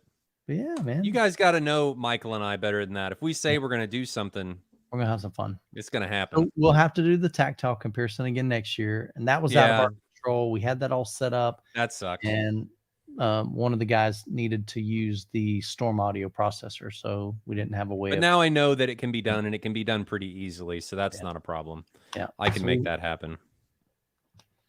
Brian, is anybody in the chat surprised that Brian just sold his racing sim? He probably never used it. He's probably upgrading. He's still in the box. Upgrading. Yeah, it's hilarious. Oh yeah, yes, absolutely, Ryan. Afterburner. Or what was it? A Desert Strike on the Sega Genesis for the top-down helicopter thing. Yeah. Oh man, good times, man. Should we do some questions? We're definitely gonna have some fun with M-Wave 2024. So be on the lookout. Best thing to do is head over to the website, MidwestAVExperience.com. Make sure that you're subscribed to the newsletter because that'll be the first place that I send out some information like, hey, guys. That's really important. Here's the dates. So I don't spam you. I mean, I haven't even sent out. We don't sell your info or anything like that. It's just so we can communicate with you. I don't even know how to sell. I don't even know how to do that. Info. Like, who would want it? Do you have the Discord info? I do. Like, what do you mean? To be able to like drop for people to join the Discord? Yeah, I mean, I can drop it in the chat. Just drop that in the chat because I think it's also really important that if you guys really enjoy home theater, get in the Discord because it's everybody's nerding about home theater and allows us to communicate even more in real time. Or if you have a question about something, I try and check it at least once a day. A lot of the guys are checking it more than that, but I just have very limited time. Yeah, I check it about once a year, so you won't see me in there often. I do check it. So if you had a question about, like, hey, what's going to be at M-Wave, hotel info, and stuff like that, I usually check it, and I can get back to you directly through there. Or if you have questions about home theater, there's a lot of us diehard guys that are in there that are more than happy to answer questions about home theater, should you have them. No, those are expensive. Yeah. Super expensive. Yeah. All right, let's jump That'd be cool. Let's jump on to some questions, shall we? All right, Grave Danger, when measuring distance from the screen, do you go to the front of the chair or where your ears are? Great question. I would say where your ears and eyes are. So don't measure to where your chair is. What if your chair is 5 feet long? Yeah. You're not going to get the correct experience if you do that, because a lot of the experience and tools that need that distance, like if you're measuring to speakers, you want to measure to where your ears are, not to the front of your chair. Correct. Because then you're going to get a incorrect distance measurement. And if you're talking about distance from your screen, you're looking at your eyes, which is only a couple inches difference, but it's close enough. Like I'm 9 feet from my eyes to my screen at 150 inch. Chris Jones says, has anyone tried Dayton Audio subwoofer DSP, like $70? Need something for a 16 hertz high pass along with other EQing, or is 2x4 mini HD the way to go? My question would be, and I haven't used it, but does the Dayton have enough processing power to put filters on things that are that low? I'd be worried about that, because you need a substantial amount of power in order to EQ lower frequencies, which is why a lot of, like, Storm doesn't EQ anything below 16 hertz because of that. So I would say tried and true method, or buy one in a way that you can return it, because I don't know. Chris, you can be the guinea pig. There you go. Joe Wire says, I've been very reluctant to go to projector and keep thinking 140 micro LED TV was going to be right around the corner. So happy I finally got the projector. 100%. You got the 7000 that was at M-Wave. Yeah. Yep, that's what he said in the last stream. 140. That's that's quite the price difference. What's that? 140-inch micro LED versus a Sony 7000. Yeah, I mean, you're talking a few $100,000 versus MSRP at 28 on the Sony. Yeah, 100%, man. Seems happy with the projector though. Yeah, it's a good projector. Super bright. John Raiders, is CEDIA worth going to as an end user, or are demo rooms only for dealers, handshakers, secret handshakes, etc.? Denver and Perlison pick up Ryan. I don't know what that. You gonna pick me up? Take me out? Woo So, me? typically, CEDIA is open to custom integrators, people in the business, press. So I get a chance to go as press. So usually you just have to know somebody that can kind of get you in. I don't know if they open it up to. They do not. I haven't heard anything about them opening it up to just end users. So best thing to do is just find somebody. It can be overwhelming for people though, because it's a lot. It is. It's a big show, for sure. Hundreds of vendors, and thousands of vendors. I mean, there's I don't know how many. I didn't even make it to the other side because like all the home theater was kind of over here, but then there's like this whole other like lighting and distributors and all kinds of stuff. Yeah. So I didn't even see. And then you got the offsite demo rooms and the rooms that are downstairs, the private demo rooms and stuff. It's a lot. But John, I didn't have a chance to you really can't get in unless you're not supposed to be able to get in unless you're in the industry, because it's really for vendors to showcase things to dealers and things like that for them to form a partnership is what it's really about. Sure. And they invite a lot of the press like myself to come. And so I'll be filming. I think right now I was just on a call with Sony today. So they're going to have me do their booth. Are you going to do their private room? Their private room? I don't know if they mentioned that. I think it's you should see if they'll let you into it. Okay. It's a comparison room. So they do like what we do at M-Wave. Yeah, they did it last year. Yeah. So, but I'll have about 10 different brands again this year that I'll be doing coverage for. Good for you. Yeah. So I think I've contracted with 8 so far, and I'm pretty sure another one's going to do it. So it might be a little bit less than last year. Some of them I do same day edits. So I'll film Sony's. That's one of them. So I'll film their booth on Thursday, film 3 other booths that day, grab dinner that night, go back to my hotel, and then spend most of the night editing their video. So it'll go live on Friday, in the morning or by noon at least. You're going to be tired.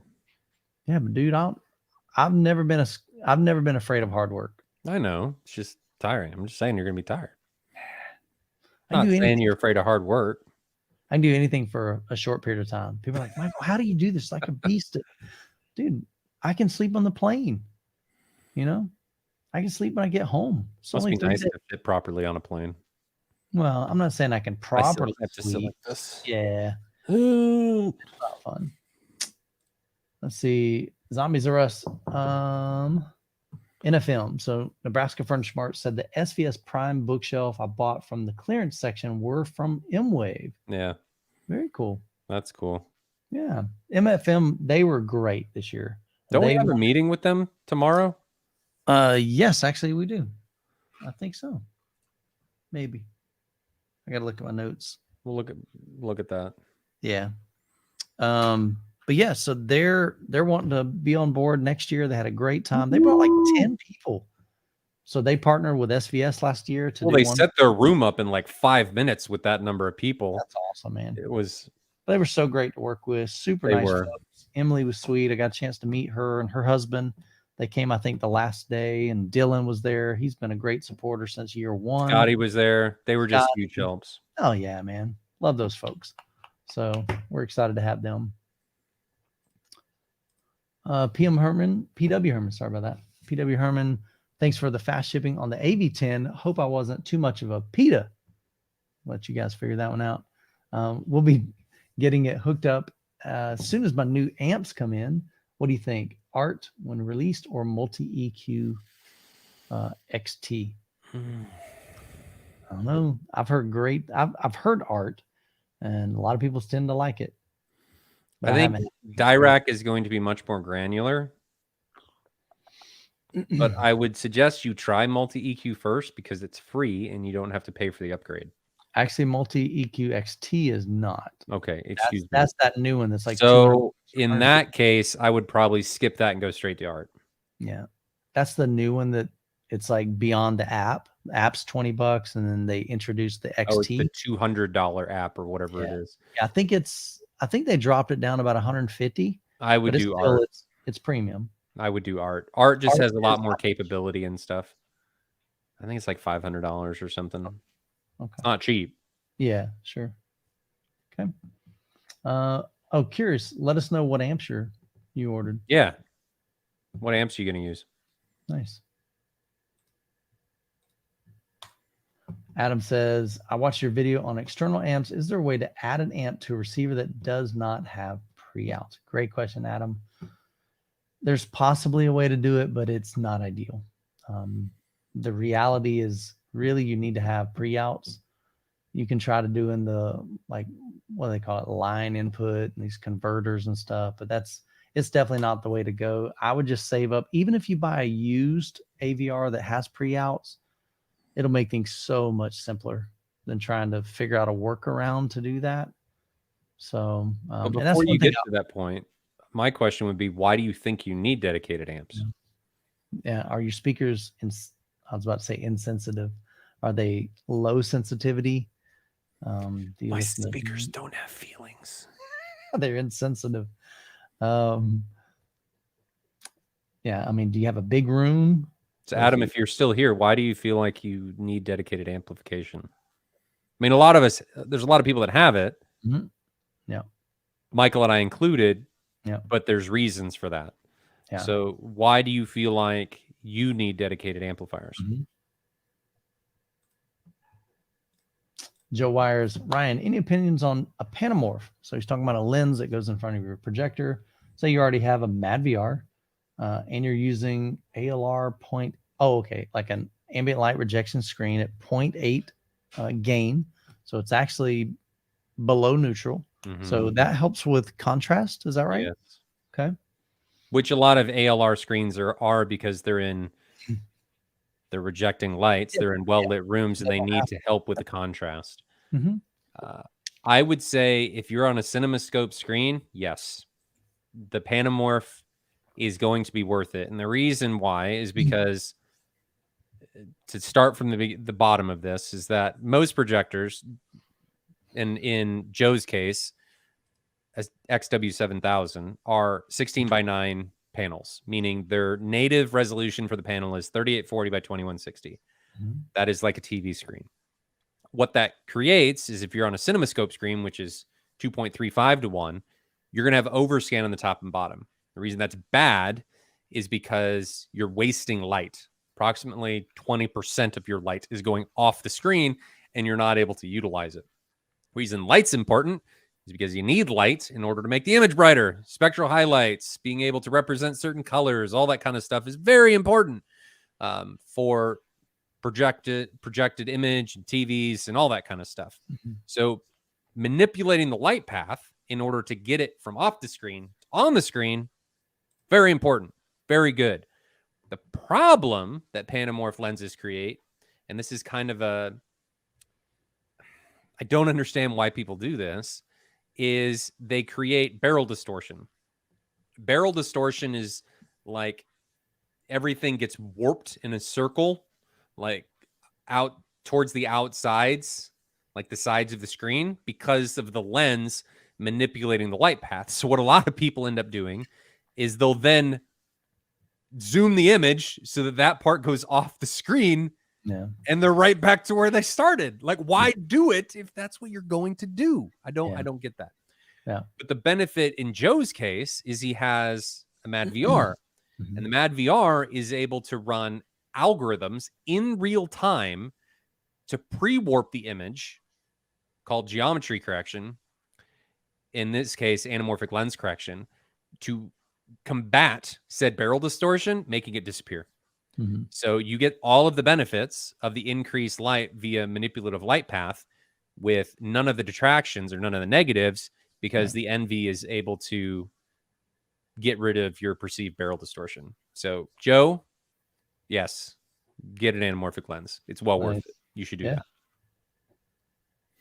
So Percy says, do you think that there'll be new projectors dropping at CES?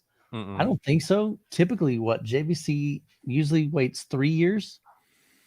They're all usually on 3-year cycles for their mainstream ones. Yeah. And JVC's, they came out in 2021. So we're on year 2. I think it'll be another year. I mean, they could. Yeah. But they didn't announce the NZ series at CES in 2021. They announced it in the summer when it was much closer. So I would guess not. I mean, they'll announce some projectors, but not anything mainstream that I think people are necessarily going to care about all too much. Yeah. I mean, think about it. The Sony announced theirs just a couple years ago at M-Wave 20, not at M-Wave, but that was no, it was all they announced, or 2022. They announced in 2021, but they didn't come out until 2022. Right. They had just come out. We had them at M-Wave 2022, all the 3 Sonys, all the 3 JVCs, and the LS 12,000 from Epson. And this year. Yeah. So I'm with Ryan. I don't think they're going to announce anything because usually they're on a 3. I knew JVC was usually on a 3-year path. So Tim says, looking forward to seeing you at CEDIA. Love to see you, man. Come up and say hi. I'll be at the Trinov booth. I was about to say, Ryan won't leave wherever he's stationed. I try to leave and do some things, but then the Trinov booth. So this year it's Trinov, Barco, Mad VR, Ascendo, Seymour, Rowan, and Olympica. Oh, the what's Peter's company? Designer, yeah. God, I can never remember their name, and they're phenomenal. But they make the room, right? Peter was there at Atlanta Home Theater. I always get stuck there because it's just the line's insane. Like last year, the line was like 2.5 hours long. Yeah, it was really, really long. It was into like 3 other people's booths down a flight of stairs, and it was. I'm glad we got invited to the press event the day before, and even that, I think we had 3 groups go in. Yeah, you did. It was crazy. So yeah, that line was sick, man. But people were willing to wait. And this year is going to be nuts in that room. They're doing. Are we able to say? I don't think we. I don't think we can say anything. That's what I was asking. No. Psych! You thought I was gonna spill the beans, man. Can't do it. But it's going to be awesome. Like, guys, it's going to be definitely unheard of. To be honest with you. It's going to be incredible. So, but I'll be covering the booth, I'm sure. I've already talked to Seymour and a couple people. So, isn't Anthony Grimani part of that room or no? No, Grimani, I think, is doing it with Storm. Oh, okay. So I know he'll be doing some stuff there. So PW Herman will be using Buckeye 3-channel Purify and 8-channel NC 252s, driving KEF R11 as his mains, R3 for the center, R7 for the sides and rears, and RSLC 34E for his force ceiling with the AVM or AV10. Very nice. Yeah, hopefully Dylan will be able to make next year for M-Wave. Last minute, he was not able to join us, but he sent a couple amplifiers for everybody to kind of check out on the. He'll be there, display. Or he better be there. Yeah, he's super cool, dude. We had him on the podcast a while back. So Joe Wires, the barrel distortion isn't that great, is it? Like an inch? It's noticeable. It's not good. Your NV will compensate for it though, so don't worry about it. Yeah, most people say an inch doesn't matter. To some it does. What if it's only 2 inches? Then then you're 50%. That was terrible. I'm sorry, guys. Pardon me. I'm not sorry. INO says, is it Ian or Ian? Because I know a guy that spells it IAN. Which Ian? Ian. So it's usually Ian. That's why I asked. So, and that's why I'm saying when I pronounced it originally as Ian, because I always have to get corrected. So anyway, Ian or Ian, has anyone that has a receiver Marantz SR7015 make changes to the distance settings? A photo taken the previous day verified it. I'm not sure what. So I think he's saying that the Marantz changed the distance settings on its own. Interesting. Maybe you changed the setting like turning off. Would turning off Odyssey adjust the distance settings? I would think so, because when you run Odyssey, it adjusts those. So, but I don't know. I don't have a ton of experience with Odyssey. Mm-hmm.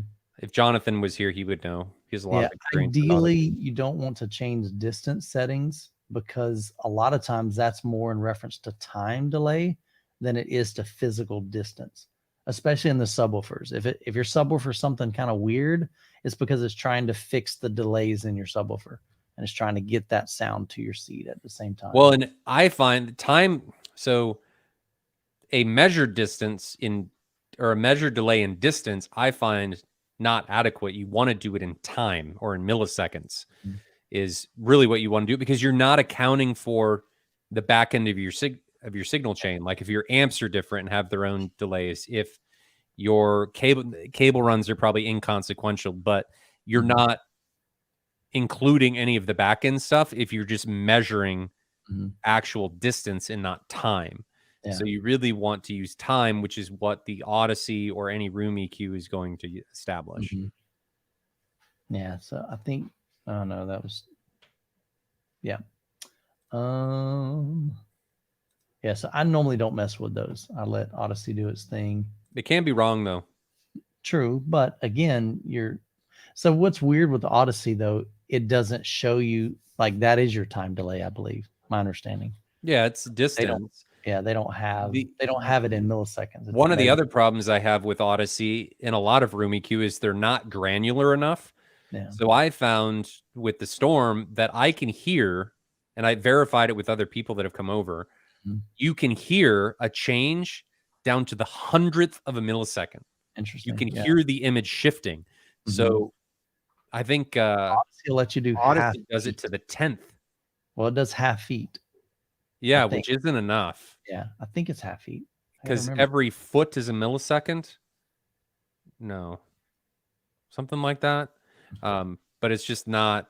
I don't think it's granular enough. Yeah. So, and correct me if I'm wrong in the chat if you guys know if Odyssey does half. I think it's half feet, but like 10, 10.5, 11, 11.5. I thought it did down to the 0.1 of a foot. You guys will know. I haven't looked at distance in a long time. And again, I don't really change them, so I don't ever go in there. What's the difference between... Oh, sorry about that. Rick says, what's the difference between a Lumagen and the Mad VR? Both are video processors. I don't know. I'm going to let you answer. Do you want me to answer this? I would, just because I don't know enough about... I've never had experience with Lumagen, so I can't compare the differences as far as what they do and what they offer. So they're both video processors. They both take different approaches to things. The Lumagen is based on FPGAs. The Mad VR is based on software. The Lumagen is also a video switcher. The Mad VR is not. Which one you like is dependent on you. I'm not really going to say any more than that because I work for Mad VR and I don't want to, really spout my opinion, because more than likely, like in the Avius forum, there's probably plenty of conversation on what is the difference between those, and even Google would help. But like Ryan said, it'd be easy for him to say, well, here's where, we're different. Yeah, I'll let you read on that. There's a lot of stuff on AVS forums and I would think so. Facebook and stuff like that. So I would read about it. Yep. They're both. Yeah, I'll just. All right. Next question. PW Herman. He's like, let me just take a drink of my Celsius. You'll love the new NZ8, Youth Man. My NZ8 comes tomorrow, guys. I am extremely pumped. I've already got the NX7 sold. Need to get that boxed up. One thing I need to do tomorrow, so we can get it set up with your Envy. as soon as I get done tonight with this live stream, I need to go in there. Got an inexpensive light meter. So that it came in. It did. So I want to measure the NX7, just see what it measures in nits. It's only got probably 18, maybe 19 hours, less than 20 hours on the lamp. So it's basically a brand new lamp. So I want to see what that measures. Then I want to measure the NZ8. And then Jonathan had a great suggestion. He said, Michael, nobody's really done this yet, but write down what that number is. And then let's just see what happens in, 6 months or a year or X amount of hours. How does that change on the laser? You know what I mean? Mm-hmm. So that'd be kind of interesting. So, yeah. So you've been using the 3100 for the last 18 months, man. That's fantastic. Is the 3100 the equivalent of NZ8? Yeah, it's the NZ8. Yeah. I never know the CI version, man. Everybody always talks about those numbers, and I can't ever remember, which ones are which. Let's see what else. I'm gonna look at. Is it Michael or McKeel? You tell me. So it's Michael, AEL. It's funny because there are a lot of people over the years that have, if they write my name or text my name, they'll spell it Micheal. I have yet in my 47 years of existence ever seen somebody that actually spelled their name McKeel. But yet so many people will think that that's how I spell my name. So nope, it's Michael. Number 10th of a foot. No. Odyssey measures to the 10th of a foot. Appreciate that, Joe. So I was incorrect. Like I said, I never go into the distance to really even notice because I don't ever change it. Multi-EQX uses feet, meters, or milliseconds. Okay. So again, another option there. Gives you more kind of like what Ryan said, some granular adjustments. Yep. Electrostats are great speakers for the test. Joe says, watch the video of Illumigen handling constant image height switches. Not at all in the same ballpark in that regard. Interesting. And I've heard that. Again, I have heard that Lumigen has gotten better in that. I don't think it's instant. One thing that I've noticed with the Mad VR that I've got is it, and I've been advised that it reads ahead of time. Is that correct, Ryan? As far as like when it's wanting to switch? The Envy? Yes. Yes. Yeah, that's what I'm asking. So it's reading ahead of time. So it's seamless. Like I did a demo on my channel between, it was on Interstellar. So Interstellar switches between like 16.9 and or IMAX and 2.35 or 2.4. You cannot tell when watching it, when it's set up, when that switch happens at all. I mean, it is completely seamless. My understanding in previous firmware with Lumigen, that was, it definitely took some time. I mean, I don't know if it's a second, half a second, but it's not seamless. Supposedly with newer firmware, it's gotten better, but I still don't think it's totally I want to seamless. say it's one frame. Okay. But you could, no comment. Yeah. So if you guys know in the chat, Ryan cannot answer this question. If you know in the chat, I can. I just don't want to say anything because that's what I'm saying. But this is what I've been told from people that, on my channel that had mentioned that. Ryan says similar products beyond the switching. Lumigen gets you a lot for less. Okay, so it is a lot less. To a point. There's a $9,000 Lumigen. So okay, people have a tendency to forget about that. But that still is a lot less when you're talking what 16. No, the Pro's 10. 9.5. Oh, okay. Okay, I see what you're saying. Yeah. But it isn't as full-fledged in the last 20%. Squeezing more out of your signal. Right. Way generalizing. I thought Ryan had the NZ9. He does. I do. I have the NZ8. Technically, I've had NZ7s, NZ8s, and NZ9s, and I've had multiples of all of them. And he's had a beautiful LG at one time. That was amazing. Oh amazing. Let's see. I was using Odyssey about a month ago. I was fine tuning. Oh, okay. The receivers came alive, and it's telling me to stop it. Added a meter. I have no idea what he's talking about. I don't either. He's excited. Oh, I got you. So Brian said that he misspelled my name earlier. I see. Yes, Gary, others have confirmed it is 0.1, so they measure in tenths. So, yes, so the newest JVC firmware is 2.10 if not installed. So AudioVice is sending me the units where I picked it up at. And one thing that's cool about that, and I'll share in some of the videos, is when you purchase a projector with them, a lot of their AVRs, they provide their own kind of recommended setup, some settings and adjustments and things. And definitely one of the things that I'll need to do is upgrade the firmware if it's not installed. So absolutely just updated to it, and it fixed my issue with my Monoprice AOC 48 gigabit cable that 2.0 broke. So I have, there's a company that reached out to me, Rui Pro. So they're sending me 2 of their cables. So I'm going to try that out with it and see how that works. He says it also supposedly fixes slow switching that 2.0 introduced. So very cool. I haven't had a chance to test that yet. Yeah. I should do that. That'd be good. It would be good. Should do that. Yeah. Well, cool deal, man. Well, we will have more information on M-Wave coming up pretty soon. Hopefully, we're trying to this week. Trying to nail that down as soon as we can. That way, you guys have plenty of opportunity to make plans to join us. It'll be roughly similar to next year's time frame. So we're probably looking at June, July-ish, somewhere around there. We are looking at some other venues just to see if that's an option. They're stupid expensive right now to be able to do something like at a hotel.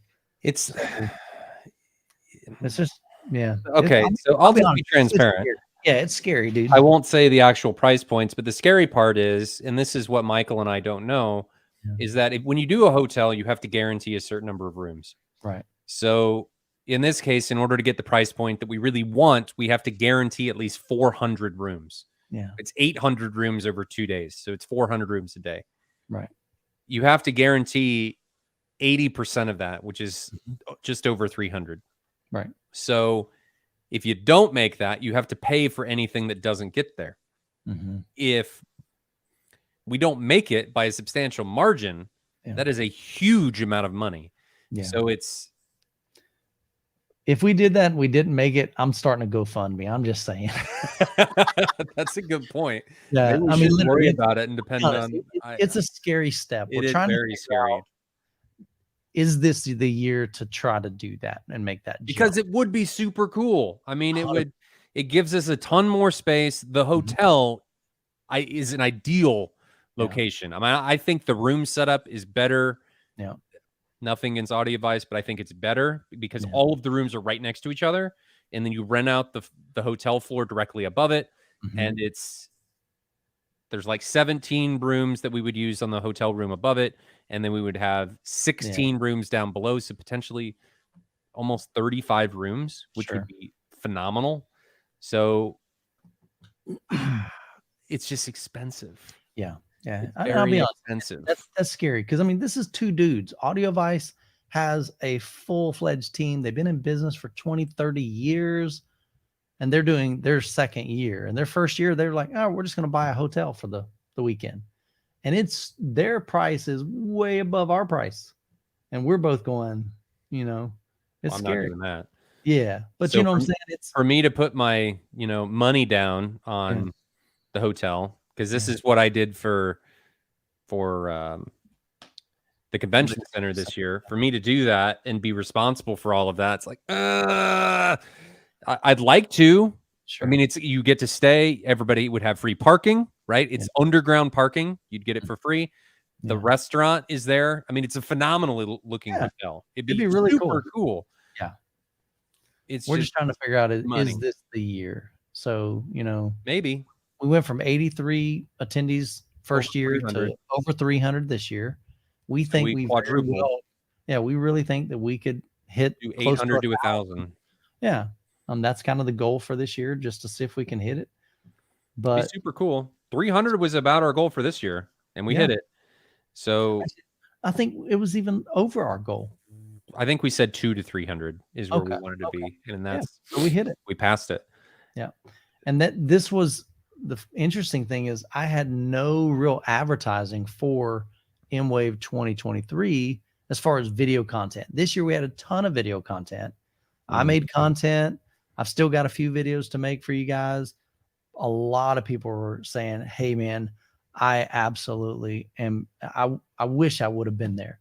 We've got tons of people that have said, "Hey, I drove. I don't even remember how many miles, but they were like, I drove 1,600 miles one way, and I would absolutely do it again next year."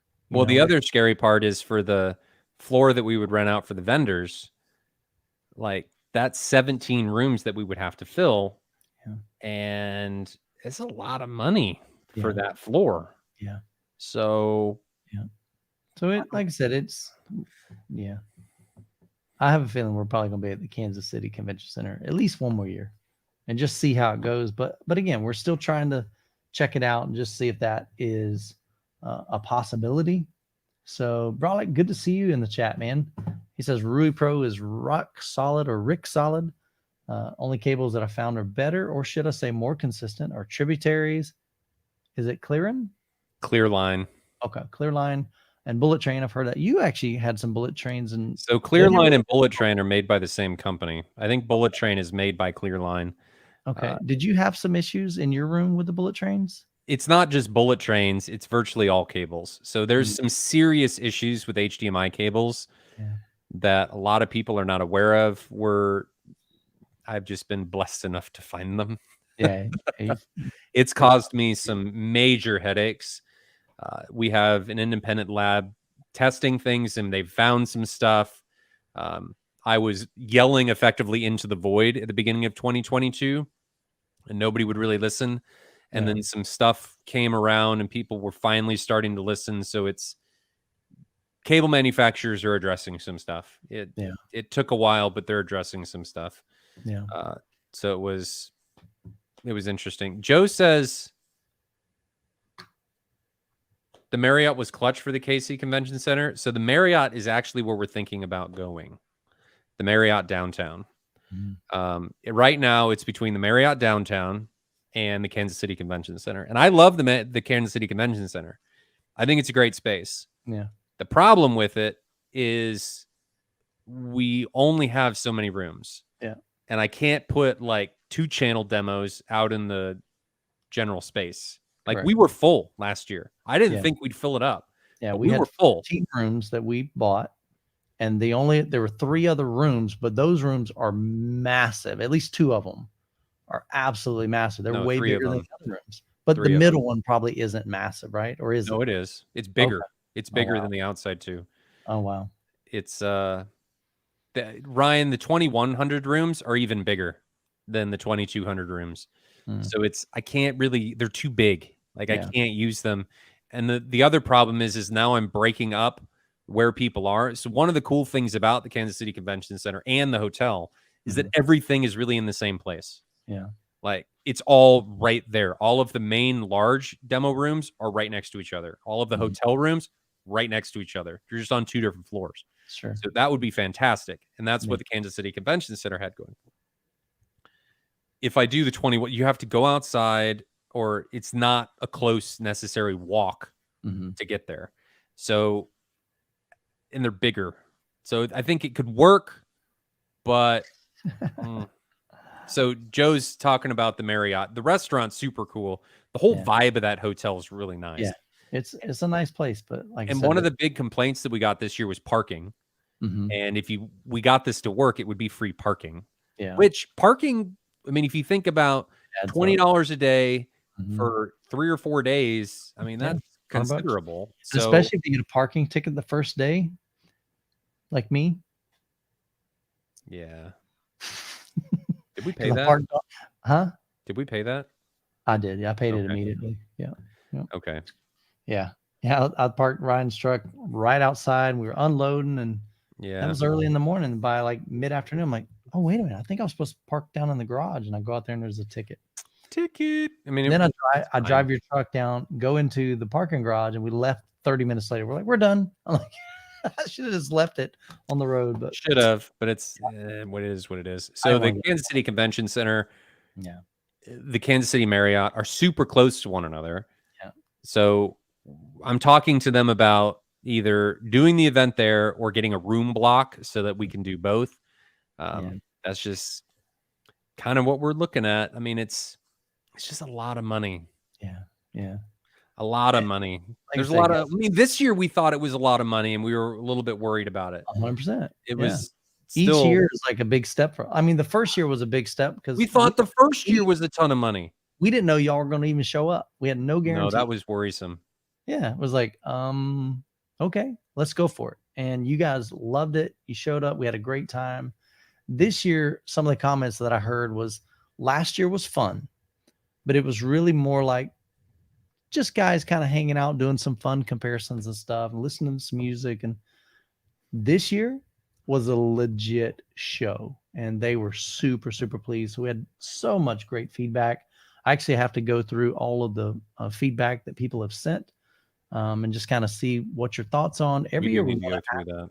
Yeah. Every year we want to ask you guys, like, what worked? What can we do better? Did you ask people already? Oh, 100%. I've got emails right now. Yeah, I just got to go through them. Maybe I've been traveling so much, I had a chance to read through them. So I'll do the same thing as I did last year. I'll kind of compile the thoughts and we'll jump on a call and talk about it. But one of the things that, we've already talked about internally, and some of that came up in that feedback. I did read one person's survey, and they mentioned this as well, is it'd be nice to actually schedule time for the comparisons. And we had already said, absolutely, we need to do that. That's happening. Yep. So that's a great suggestion, and we'd already thought of that as well. It's going to be limited, like space, and there's going to be limited numbers of people that can get in, but we have to do that because I don't have enough time, and part of I need to be the one that runs that stuff. Yeah, sure. I'm happy to pass it off, but the problem with me passing it off is that's a huge burden on other people. And it's a lot of work to do this stuff. And I don't like asking other people to do that unless they come to me and say, I want to do that. So if somebody wants to do that, let us know. I mean, I'll happily do that, but it's a huge amount of time to do that stuff. Because something that we ran into was that I realized this year is we freed up Michael. That was fantastic. Yeah, somewhat. I was at registration for 5 hours. And but you were having conversations and stuff.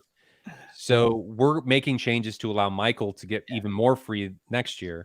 But I think what we realized this year was that I need to get free to be able to get out and talk to people and do things and be able to help vendors and do other stuff. Because this year I was really stuck in that room. It was great, but I was really stuck in that room doing this stuff. Give him some breaks in between, all right, from 9 to 10, we'll do a subwoofer comparison. Then have an hour break or something, maybe come back and do a speaker or whatever. So, or maybe we might do them each day. So one day will be the whole day at different times, maybe do speaker comparisons, and maybe another day subwoofer. So or the other thing we talked about is doing them at night, after the event closed, so that we could do just a couple hours like we did on Saturday night. We would just do one on Friday night, Saturday night, or Thursday night, Friday night, Saturday night. Are we able to stay later though? Because I know sometimes they were like, all right, guys, y'all need to get. No, we could. I was talking to them. We could definitely do that. And the hotel wouldn't have a problem with it. It's just trying to figure out what we need to do. Yeah, sure. Yeah, definitely a lot of folks. I mean, they like the Marriott, but like I said, and we do too. I mean, I think it'd be the biggest thing. All right. So M-Wave, somebody was asking me the other day, how does M-Wave different than some other shows like Audio Advice Live? So to me, there's 4 main things. Number one, we've got side-by-side comparisons. Nobody else is willing to do that. They can't do that. They're going to tick off the vendors. And so we just told the vendors, y'all do your thing, but we're also going to do our thing.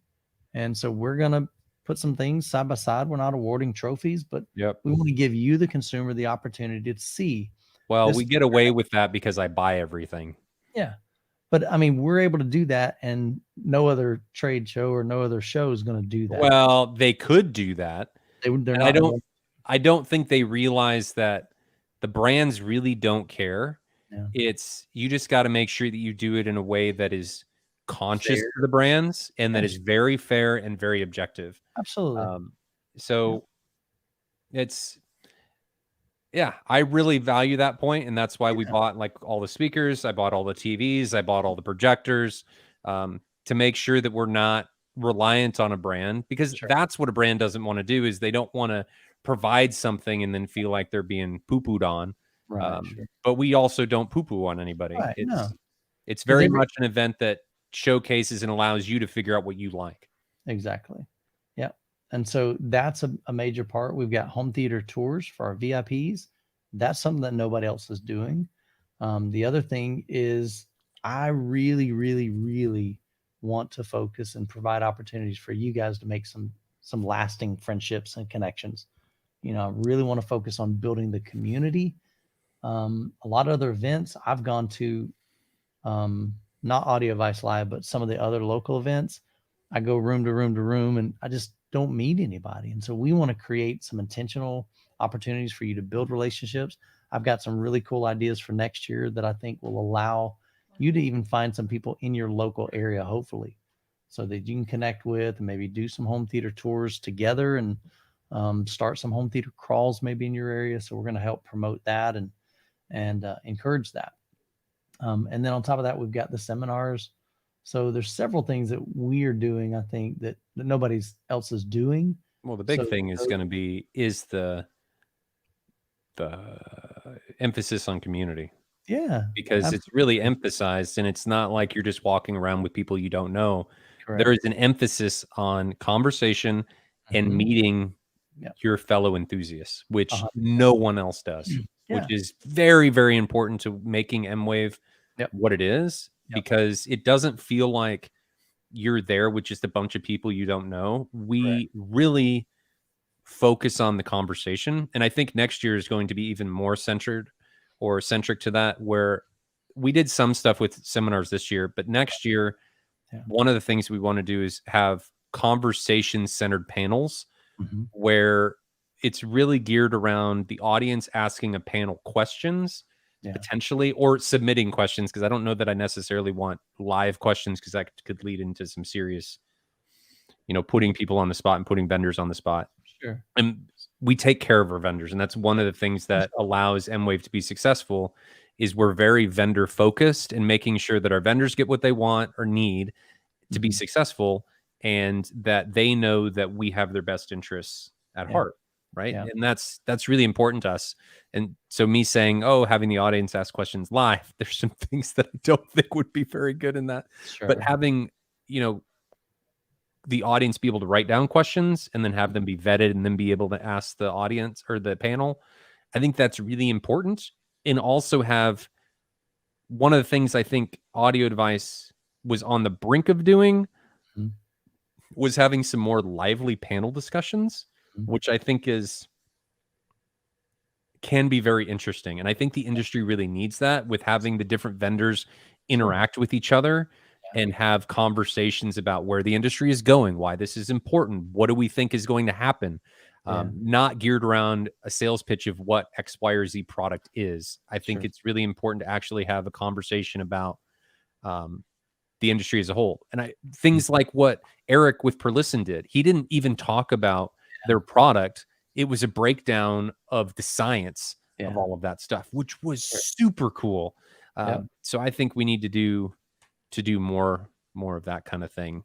So definitely got a lot of great ideas. And every year we just want to get better. Every year we want to improve. Every year we want to take what didn't work and make it work, or take the things that worked and make them even better than the year before. So one thing, Joe says, hey, if we could have some place we can buy water and even beer, that'd be great.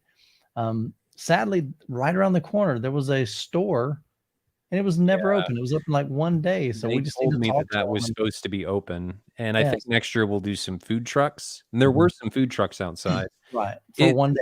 We're just kind of learning as we go. I mean, remember that Michael and I are two guys. This is it, man. We're passionate. This is it, running this event. So JC says with X. Sorry. Okay. No, we'll do this one first. They open up ticket sales early in the year, sell more VIP options earlier, and create more slots. Folks sign up. I would enjoy this more than Expo on a 2-channel focus. Yeah, absolutely. There's no other event. Oh, that was the other thing. There's no other event that is really almost 100% focused on home theater with maybe some 2-channel. Usually it's the opposite. It's a lot of 2-channel and some home theater, and usually it's very few. Audio Advice Live is the only show that is doing quite a bit of home theater, but there's still a lot of 2-channel, way more 2-channel than you have home theater setups there. And so that's why we're trying to nail this down within the next literally couple weeks at most, hopefully, so that we can get that out to you. You got 8 months to plan. I'm hoping this week is when we announce it. Yeah. And so the VIP options, the hard part of that is I've got some ideas for that, but it's going to take me a little bit to make sure that we've got all that in play, because I would rather have everything organized and launch it all at the same time than launch general sales here, and then 2 months later have all the VIP options or some of the VIP, you know what I'm saying? Because then you got, oh shoot, I did the general, but I want to upgrade, and it just, man, it gets complicated, to be honest with you. So we've got some ways that I think would be really cool, but we're having some conversation around that to see if we can make that happen. And that would, if that happens, it would open up more opportunities for more people to experience these home theaters that are local in Kansas. And I want to emphasize that a lot of these VIP options and some other things that may happen this year are not built around Michael and I, getting money. It's about trying to make sure that we don't get divorced through this process, because there's a lot of, like, there was a point, I mean, I had $200,000 just in gear tied up in this year. Your own money. Of my own money, just in gear tied up. So it was, my wife's looking at me at one point like, sure, what are you doing? Yeah. And there's a real concern about our finances, and constantly seeing it go like this until like after M-Wave happened and we could sell off stuff and it started going back up. So there were some worries. So a lot of this stuff is just trying to make sure that Michael and I stay married to our supportive wives. We're very fortunate in the fact that we have. And Jessica's going to be there next year. Yes. And I'm going to get my wife out there because I think she needs to get her butt out there. I think it'd be fun, man. I think she needs to see it. Yeah. We're very blessed that we have spouses that really support this, or I can't say support it. I'll say tolerate is what I'll say. But they know that this is what we're passionate about, and they get behind it. They're like, hey, you go do your thing, have fun, enjoy, be with your people. Be with your people. Yeah, be with your crew. I think but I just want to emphasize that this isn't about like the cost and the tickets and all of that isn't about Michael and I, doing this as a way to further ourselves. This is about just making sure that we have enough to not be in the negative or to be in the red, and to offer something to the community to be able to enjoy and take part of. Yeah. So we've had questions about that in the past, and I just want to emphasize. And the reality, if you think about this, again, it's just Ryan and I. It's taking us a year of planning, I mean, like, think about it. We're already starting on planning and preparing for next year. So a lot of times, instead of, let's say, editing a video or shooting a video, I may be working on M-Wave stuff to make sure that we got a really awesome event next year. And so pulling away from other things that I could be doing, or home theater tours. People ask me all the time, hey, when are you doing another home theater tour? I'm like, well, I'm trying, but I'm only one person, and so I can only do so many things. I'm going to do one pretty soon. I've got another one that I filmed at Audio Advice Live. So, but we're super pumped what M-Wave is and the vision behind it and the direction. And we think it's incredibly spectacular. And we'd love for you guys to consider joining us next year. Joe says, I think M-Wave is going to be my early me time trip alone. Also enjoyed the city and the people of Kansas City outside of M-Wave. People have a lot of pride in that city. Absolutely. And I can relate to that. So so he's going to be doing this yearly. And that's the thing. Everybody asks us, hey, are you going to do this again next year? 100%. We told you from year one, our plan was to make this thing an annual event, because we really, really believe in what we've got and what we're providing to the home theater community. So we're pumped, man. Row 1 had some cool seats. The drawer storage was cool. Absolutely. And Todd's a great dude, man. If you ever get a chance to sit down with him, just super kind. Tarhoya says that was also one of the things I loved about the vibes at Atlanta Home Theater open house. Got to just casually chat about some demos with folks from Kaleidoscape and Christy in the back of the room. Absolutely. And the cool thing about our event at M-Wave, it is a lot smaller. You don't have thousands of people there. So it's really easy to have conversation with the vendors, the dealers, also even go and hang out with them. I know Jeff, one night afterward, he's like, hey, you guys want to go out and grab some dinner? And so some folks went with him and they grabbed some dinner. So it's one of those things that you get a chance to hang out, get to know them as a person, but also talk, home theater and stuff. Two Wild and Crazy Guys. What was that movie from? Two Wild. I remember that. Ryan, forgive me, man. What is that from? Because I remember them saying that. Do you remember, Ryan? No. It's a quote from a movie, but I can't remember. Ryan, let me know. Man, I can't believe I can't remember that. Yep, I enjoyed Audiovice Live more than Axbone in that regard. Well, except the home theater meetup at Mark's. That was my highlight. Axbone, 100%. He's got a killer room. Let's see. Glad I can take that 7000 ES off of you. Speaking of that, we still, and Ryan still, because again, he bought a bunch of this stuff even after the show. Here's the thing. Vendors, a lot of times they don't want to take this stuff home, because they don't have a way to sell it. They don't want to ship it back. And so Ryan, again, through Ascend AV, his business. I forgot I did that. He's like, oh, crap. Yeah, so he's got a lot of stuff still left. We sold a bunch, but there's still quite a few things. So if you're interested in anything, I think I can drop something in the chat, right? Yeah, let's go. Let me drop it in the chat. There's a for sale page. I think it's all up to date. Pretty sure. Don't post that. Okay. If you're interested in any gear, there's. All right. We'll do it this way. Just email me. An email. Boom. Here you go. Go to that website. MidwestAVExperience.com/sales, and that'll get you in touch with Ryan. Did somebody buy the entire JTR system? No. That was not for sale. That was not for sale. A lot of brands did, like the Neolis, of course, were not for sale. There's a Sony 6000. I can name some of this stuff. Yeah, there's a Sony 6000 ES, so an XW 6000 ES. Mm-hmm. There is some Perlison S4Bs in high gloss ebony, which are super pretty. Mm-hmm. There is some, I want to say some S4Ss. Mm-hmm. There are 3 Perlison D15s.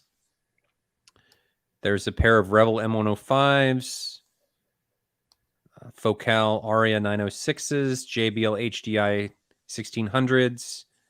Couple theater seats. SVS Ultras. There's 2 theater seats. I think it's a Naples and an Oslo in the highest configurations. And I love the Oslo. The Oslo is nice, and the Naples was very comfortable. I didn't think it was going to be like that, but it was nice and cushy. Then the speakers, what else do I have in speakers? I've got a full Vestia set from Focal. There is an Epson LS12000. What else is down there? An Integra AVR. And I feel like that's it. So the Vestia system, there's a sub, there's towers, there's surrounds, the Integra AVR. There's some Blue Sound power nodes that are super nice if you're needing 2-channel amp streamer. Those are awesome. Mm-hmm. There's another. Why am I not thinking of the 2-channel speakers? Motion B100s, F200s. Masterpiece 16. No, those are sold. Sorry. Some of those are sold. HDIs from JBL. Revel. Polk. So there's 2 Polk R200s. Mm-hmm. Got clips. The Klipsch 600 M2s. You already mentioned Vestias. What else? SVS Ultras. I think. Yep. I think you mentioned most of it. You got a Marantz AV10. No, that's gone. Okay. AV or A1H. You still got that? I do have the A1H. So there is an A1H. So see, there's still Ryan's still on the hook for a lot of this stuff. So reach out to him, help him sleep better, help him get in a better relationship with his wife so he can do M-Wave again or next anything year. else, even if it's new. Yeah, 100%. So if you guys need anything, let us know, because I got to get rid of this stuff because it's just going to start filling up for next year. Yeah. JC says he enjoyed the in-home demos as it shows what gear sounds like in a real world. Yeah, absolutely. And that's one of the things that people are saying are super, super valuable to them, especially those that are building a home theater, or maybe they're looking to upgrade. And most people that I've talked to in the home theater space and the community, they don't have the opportunity to hear somebody else's system. The very first night, and this is something we're going to do next year, I want to meet every single day at a certain time and just talk about like the event, talk about what you've heard, what you've experienced. Again, just talking about the community there aspect of it. But one of the questions I asked last year, or this year technically, is how many of you have never heard somebody else's home theater but your own? And half the room raised their hand. And then I said, how many of you did this at Audio Advice too? And Audio Advice Live, I did that as well on my panel, or not my panel, but the panel I was sitting on. And I asked them as well. I said, how many of you have never heard a Dolby Atmos home theater? And half of the audience said, yep, that's me. So that's really eye-opening. So we want to make sure that we provide those opportunities for you, whether it's in a home theater tour or a home theater experience, I guess what we'll call it, or a Dolby Atmos experience at at M-Wave. I'm getting tired, man. We're going to too many shows. Let's see. Yeah, so JC says it's creating a show that is different. Good stuff. Absolutely. We want to be different. People say you either got to be better or you got to be different. And we're trying to be both, but we're definitely trying to provide some different things that you simply will not get at any other show. Definitely want to have my home theater be one of the demos next year. Ivan, very cool. I think so where's Ivan at? He's in Olathe. Okay, very cool. So he's close. He is all Revel. Oh, nice. Anonymous Duck says, I missed the tours. So yeah, it was from Saturday Night Live. It was a skit back then. So potentially maybe next year you could come in earlier and we could do some tours. Maybe for content. Okay. Maybe. No, I think he's saying he would be willing to open up his home for I know Ivan is, but I think I miss the tours means he misses your tours. So maybe we could do like a tour of Ivan's space. I thought he was saying he missed a tour of Ian's space, or a tour of somebody else's that's here. Right. That may be worth it. Okay. Yeah, Steve Martin, Saturday Night Live. Yeah. Oh, and he has an ultra short throw. So that's something you don't see very often. A lot of people don't get a chance to see that. Very nice. Okay, I'm looking. Joe says something about any of the RS1s for M-Wave. No, those weren't for sale.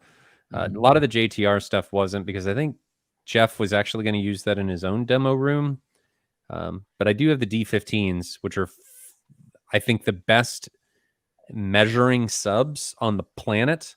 And they need homes. So you can get those. See, and this is cool too. I love this feedback, Ryan. He says, heck, M-Wave just motivated me to be happy to be back working on building my theater room again. Appreciate the shot in the arm. And I heard that from several people. Even Brian, man, he's like, man, I got to stop buying stuff. I just need to build. I need to do. Maybe that's because we keep calling Brian out. We do. We're trying to put a fire under his butt. Is what we're trying to do. What technology do you see in the future to replace Dolby Atmos? Who knows? I don't really see anything. Yeah. So they'll come up with something. I mean, they're always innovating.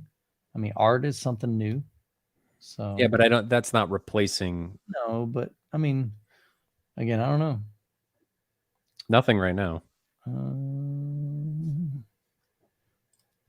Okay, so that's a good idea. So think about this. JC says, get out there a day early as part of the VIP package. Isn't that what we did already? Yeah. So on Thursday, so the event starts Friday. So being able to, the VIPs usually do it on Thursday. So yeah, that's part of it for sure. So this year we did the VIP Gold and VIP Platinum as part of the home theater tours because we only had 4. So there's no way physically that we can run a bunch of people through those. And again, that's why I'm trying to, I've just got some other ideas of how we can expand that and get more of you into those home theater tours. Will either of you be making reviews on the Unfolded Circle YIO Remote 2? I have been in contact with them quite a bit. Just waiting for them to send me one. I would love to. I think it is the only remote right now that is consumer programmable that has the potential to exceed what Harmony left, and offered. Of course, we've got things from the custom integrator. So, Ryan, you've got the ability to do certain custom integrations with what companies? Like, what can you program for? Alon, RTI. What's the other one that people use? Control Force, Savant. No.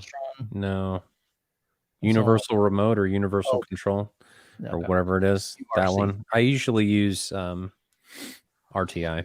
Yeah. So, but as far as consumer programmable, man, I like where they're going with this. They've just had some really big delays, but I'll have to reach out to Marlon. I mean, he knows I'm wanting to review it. It's up to them. If they send me one, I'd love to review it because I think it really has a potential. It's not super inexpensive. I think it's going to be around $350, $400, somewhere around there. So it's more expensive than Harmony was, but it also does more. All right. So Ryan says replacing Atmos is as much replacing Dolby's marketing muscle in the marketplace. Currently hard to do. Yeah. They definitely have a monopoly in that. Any plans to review Nakamichi Dragon? Not necessarily. I mean, it might be cool to review, but I don't even have a contact with He asks you that a lot. He wants me to review it. I've reached out to him before. But I mean, I don't know how many people they're sending that to. So, and it's pretty pricey. So I imagine there's only a handful of them that they'll send out for review. Yep, I'm with you, Ivan. I don't know necessarily we're going to see anything anytime soon from Atmos. Because, I mean, again, he's saying, you can scale it up to what? 30, 40 channels? That's a lot. Well, way past that on the professional level. Yeah. Let's see. So Joe says, only problem with the VIP thing, and might be just because of the flight experience, was by the time we got to Grant's Silent Room Theater, I was out. So he means because his flight into Kansas City was delayed and he had a bad experience. So he was tired because Grant's room was so quiet. Yeah. Gotcha. Yeah. Oh, I see right here. Grant's Theater. But we walked into the sound isolation. It was like being rocked to sleep. Yeah. So again, got some ideas for next year's home theater tours. So hopefully we can implement that. So, well, cool, man. As always, it's been fun. Hopefully in the next week or so, we'll have dates and location for M-Wave 2024. I'm hoping by Sunday. Okay. I hope. Let's make it happen, man. So if you need anything home theater wise, definitely reach out to us. Shoot Ryan an email. You can jump on the website, midwestaviexperience.com/sales. There's a link right on the homepage. Also, if you went to M-Wave, if you go to midwestaviexperience.com, I'd love to get your feedback. So again, right on the homepage, there's a survey button that'll take you to a form, and that'll get me some information. We'll be looking at that over the next couple of days and doing our best to make M-Wave better and better each year. So, Ryan, any other thoughts before we wrap up? I think so. I've got more videos coming, of course. Got my NZ8 that's coming tomorrow. Pumped about that. So I'll have some videos on that. I've got Martin Logan speakers that I'll be reviewing. I'll be going to Scott Newby's in 10 days. I'm going to Cedia. So lots of crazy content coming up. I've got a home theater tour here locally from a guy that you might know, Matthew Pose.